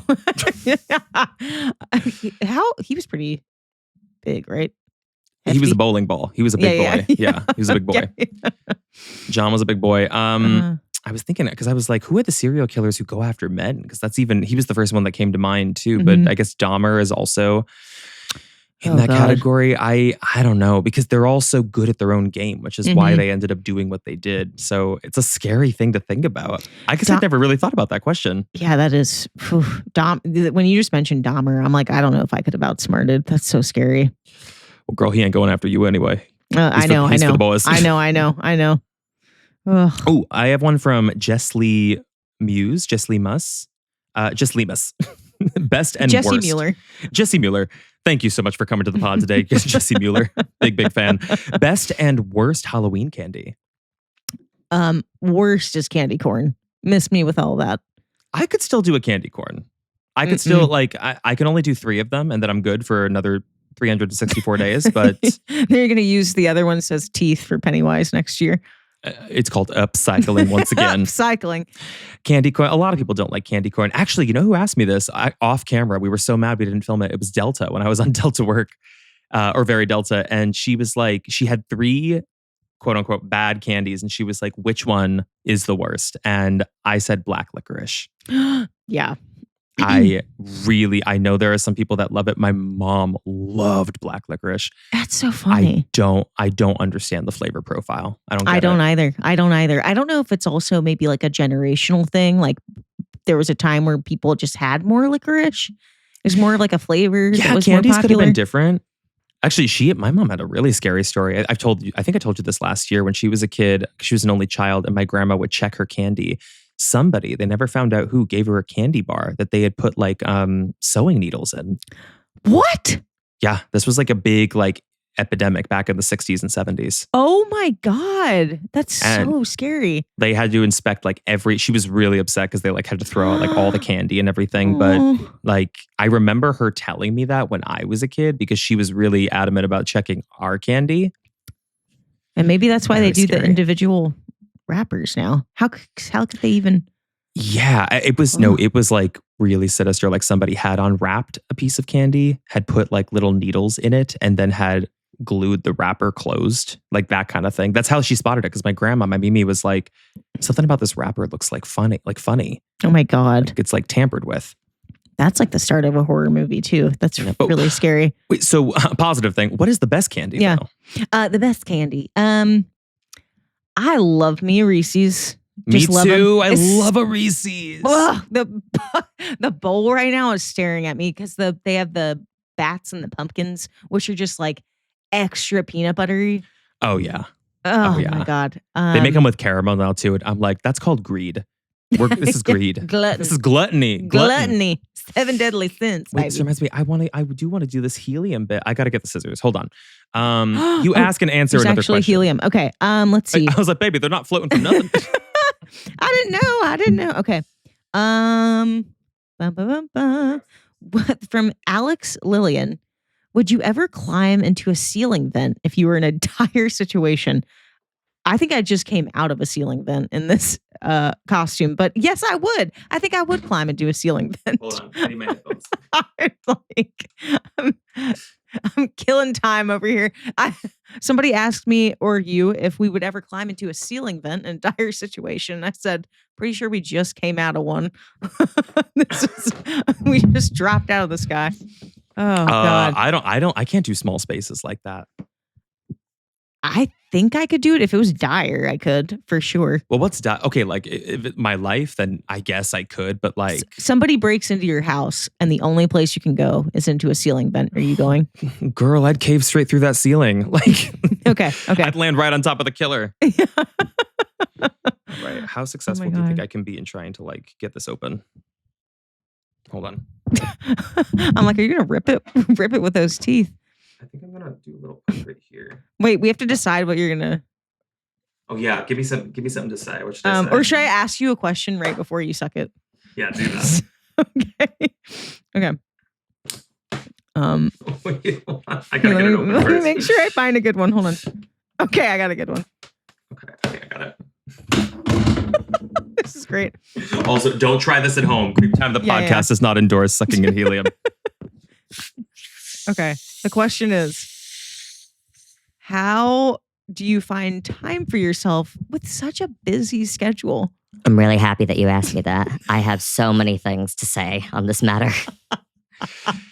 It's important that you do and practice self-care.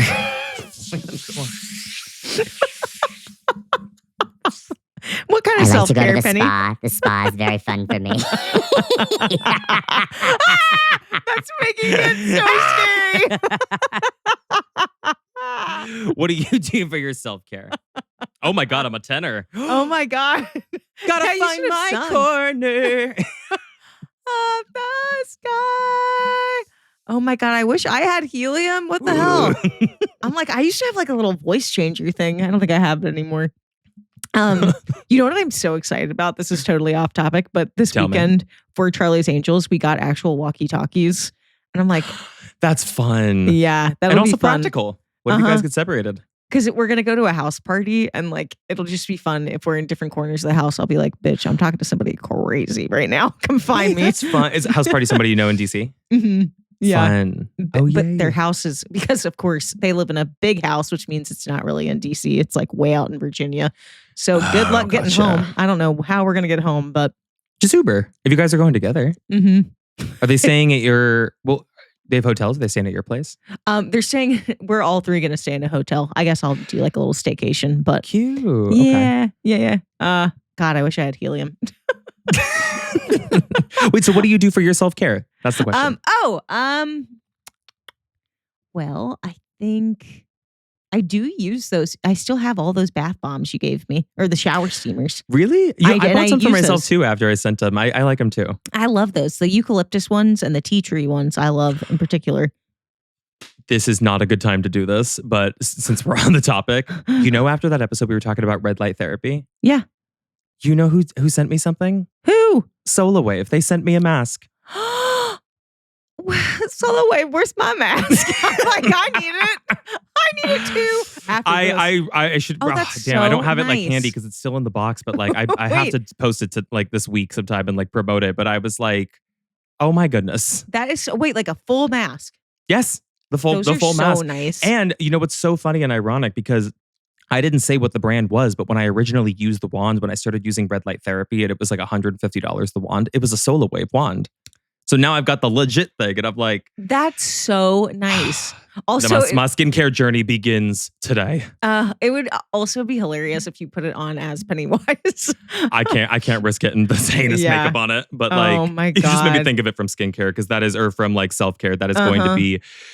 I think I'm actually going to go to the spa tonight. I think I'm going to go to the spa after this. Maybe I'll do that. I still have a gift card that you gave me for a masseuse here that I haven't used. Why not? I just because I feel like I'm like, I hope it's not expired. I hope not either. I don't think it is. I got Tyler a gift card for a Reiki session. It expired. Wait, is Reiki is healing, right? They like talk you Reiki through is it? like it's therapeutic where you lay on a bed like a massage table, but it's a lot of like the theory around like energy moving, energy shifting, sound therapy is incorporated. Like sound bath stuff. Yeah. I tried to think, I was like, what is something I know he wouldn't buy for himself? I want to buy that for him. And he said, I don't want it. Exactly. He was like, can't really fit that into my Chicago schedule, to be honest. Do you know why I think I haven't gone to because sometimes the place, I think the place you sent me, it looks beautiful, by the way. I've walked past it a bunch of times and they have all these lights outside.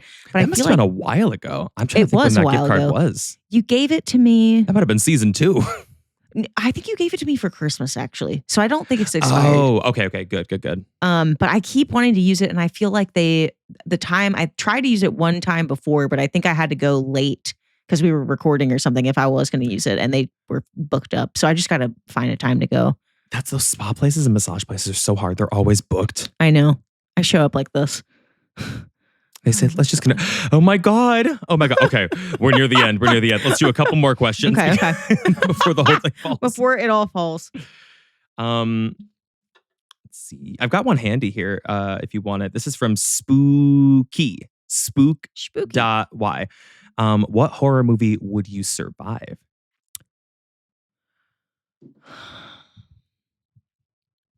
You know what? I think I would have survived Cabin in the Woods. You do? Why? Tell me why. I think I would have picked up on the fact that we were like in some sort of weird simulation game thing. And that would have like kept you Maybe from elimination.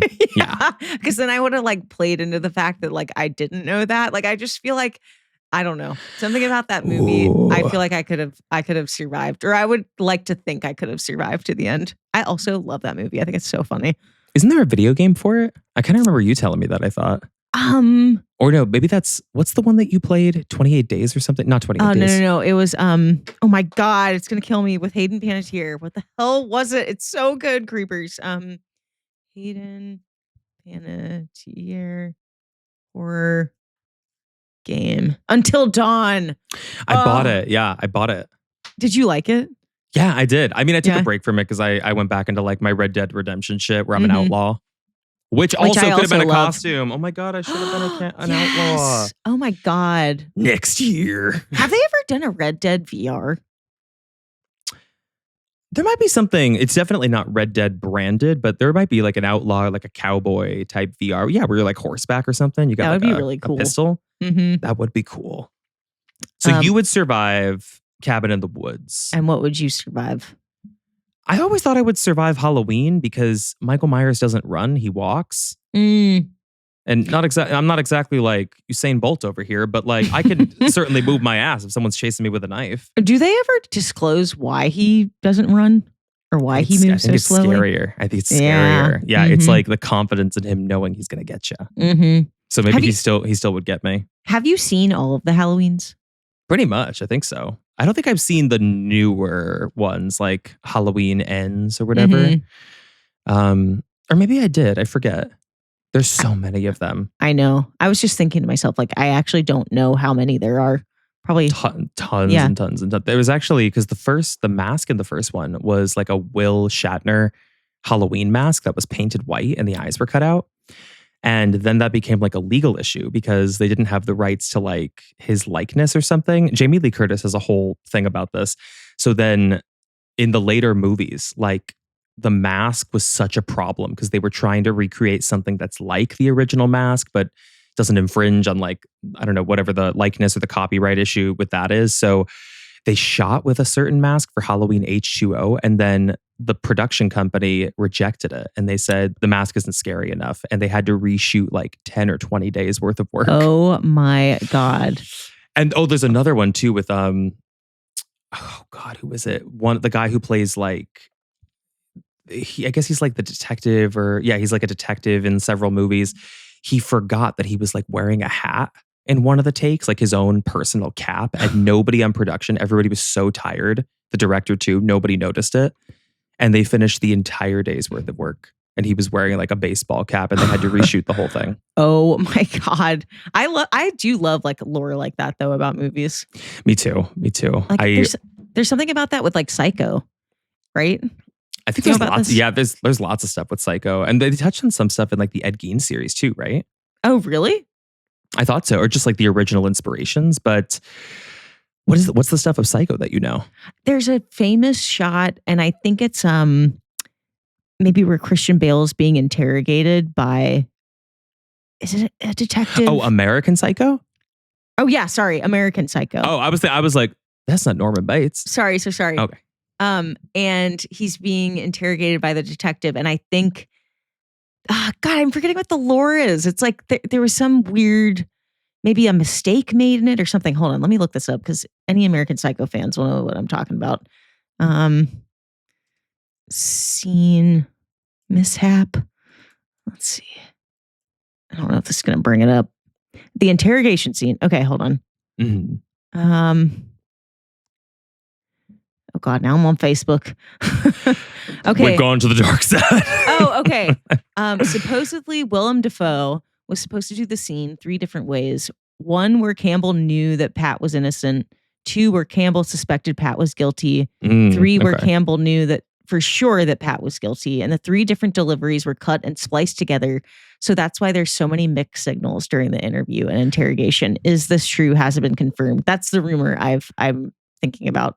Oh, that's so. I wouldn't doubt it. I mean, once it's all shot, like film is an editor's medium. Like it's all in their hands. Mm-hmm.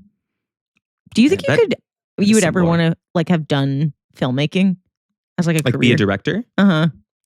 I could see myself for sure, like dabbling in horror for sure. I bet I could make a really great horror movie. Mm-hmm. I bet you could too. Yeah. Have you thought about that? It's weird. Like I for some reason, there were a lot of friends of mine when I did theater in college and stuff that did communications and filmmaking as their double or a minor. That they were just so innately interested in the process of filmmaking and editing and stuff. And I never really got into it, but I'm I consider myself a pretty big like cinephile. Like I love movies. So I'm like, I should have explored that more because now I think I would have loved it. There's still time. What could stop us? I mean, honestly, what is our horror movie going to be? The CreepTime horror movie. I have like a loose concept for one that I've written. Really? I've been sitting on it for a long time, and I don't want to give too much away about it, but it has to do with it technically would fall in the category of a slasher, but the killer is not male, it is female. It's me. Oh my God, girl. It's me. All right. One final question so we can send the creepers off on the most festive Halloween they can possibly have this evening. Yes. Let's see. And that's for me. God, some of these are repeats. Okay. From See This Art. How did you guys not twinsies with the costumes / accidentally end up matching? I still think there's something to be said about like how in sync we've been because we've I done do like too. similar hair colors. Like we both did Men for David Bowie and Edward Cullen. Mm-hmm. I have to tell you, there was a part of me that thought today you were going to come on as Elphaba. I really did. I don't know why, but I had this weird premonition and I was like, I should have been Glinda. Like, literally at the 11th hour. No, this is the movie that people deserve with Pennywise and Mystique. This is what the people want to see. Mystique. I don't know. We technically twinned on the Christmas episode, right? Which we will do a Christmas Yes. episode this year for sure. Yes. A holiday Oh my God. episode. That was actually kind of amazing because I manifested you as that version of Martha May. I was like, I'm not going to do this because I would prefer to see Silas as this version. And did we say the Grinch? Like that was like our rubric where we're like, okay, we'll do something from the Grinch. But then obviously we're like, who are we going to be? But Martha obviously May. Martha. Creeper should sound off as to what our Christmas theme should be this year. Sound off, girls. Give us some ideas. What are the other big Christmas movies that we can do? Or we could keep it very open too. I guess we could do like outside of the movie world and do like a Christmas theme, but we could do like Home Alone. That could be fun. Oh my God, we're the burglars. Yeah. That would be so funny. Oh my God, that would be so fun. Oh my God. Either that or we're both Macaulay Culkin. Because wait, we absolutely could be the burglars. You would be the tall one. I would obviously be Joe What were their names? Pesci. Mo and Ernie or something? What the hell were their names? God, hold on. Home Alone. Marv was his name. Marv. Oh my God, you could absolutely be Marv. That's so Marv and Harry. Oh my God. Well, tune back in come the holiday season because you never know what you might be seeing up here on CreepTime, the Please. podcast. This has been such a pleasure. We got scary stories. We got to do some Q&As from the creepers, and we got to do, I think these are like the most daunting costumes we brought to the table. These are hefty. For sure. And if we had all the time in the world, they wouldn't be, or I wouldn't be falling apart. You're actually holding up pretty well, Sunshine. I think it's starting to like blend. What I learned doing the makeup test is that I had to leave space where the white or the like where the red was going to go because this grease makeup, the second you put it over white, the whole thing blurs and turns to pink. I left space around the lips, the nose. I was like, don't touch it. I started trying to do black on my eyes, and I was doing it with eyeliner at first, and I forgot I bought this like little grease paint kit that had black in it. But I started to smudge with a liner, and all the blue was just going like this, and I was like, no. And then when I was in the bathroom trying to put the contacts in, that's why I was like, hold on, I need a second, because I had stretched my eye so far and cried like so many tears trying to get the damn thing in. My whole face was like melted off. I always forget that too. I put the contacts in too late, and then I have to redo like all the makeup where like I stream a tear or something. Brutal. But we do it all for you, creepers, because we love you. We appreciate you. We hope you have a happy and safe Halloween. Yes. We cannot wait to see you. Yes, and also episode. Post your Halloween costume pictures. Yes. Post them to us on Reddit, because I know some people already have. We want to see you guys. And if you happen to be Silas and Stu this year, let us know, especially so we can post that to our stories. Please, God. Oh my God. Well, wait. Oh yeah, you're doing Frankenstein premiere. I was to say, tell the creepers what you're doing for Halloween, but you'll be Hellboying. I'll be Hellboying better get at content Frankenstein. from that. Jesus Christ, I hope so. Thank God they're sending me like an Uber for that. They were like, we're gonna cover your Ubers and whatnot to get you there. And it's like, please, because I can't be like out and about like driving on the street in full red face paint.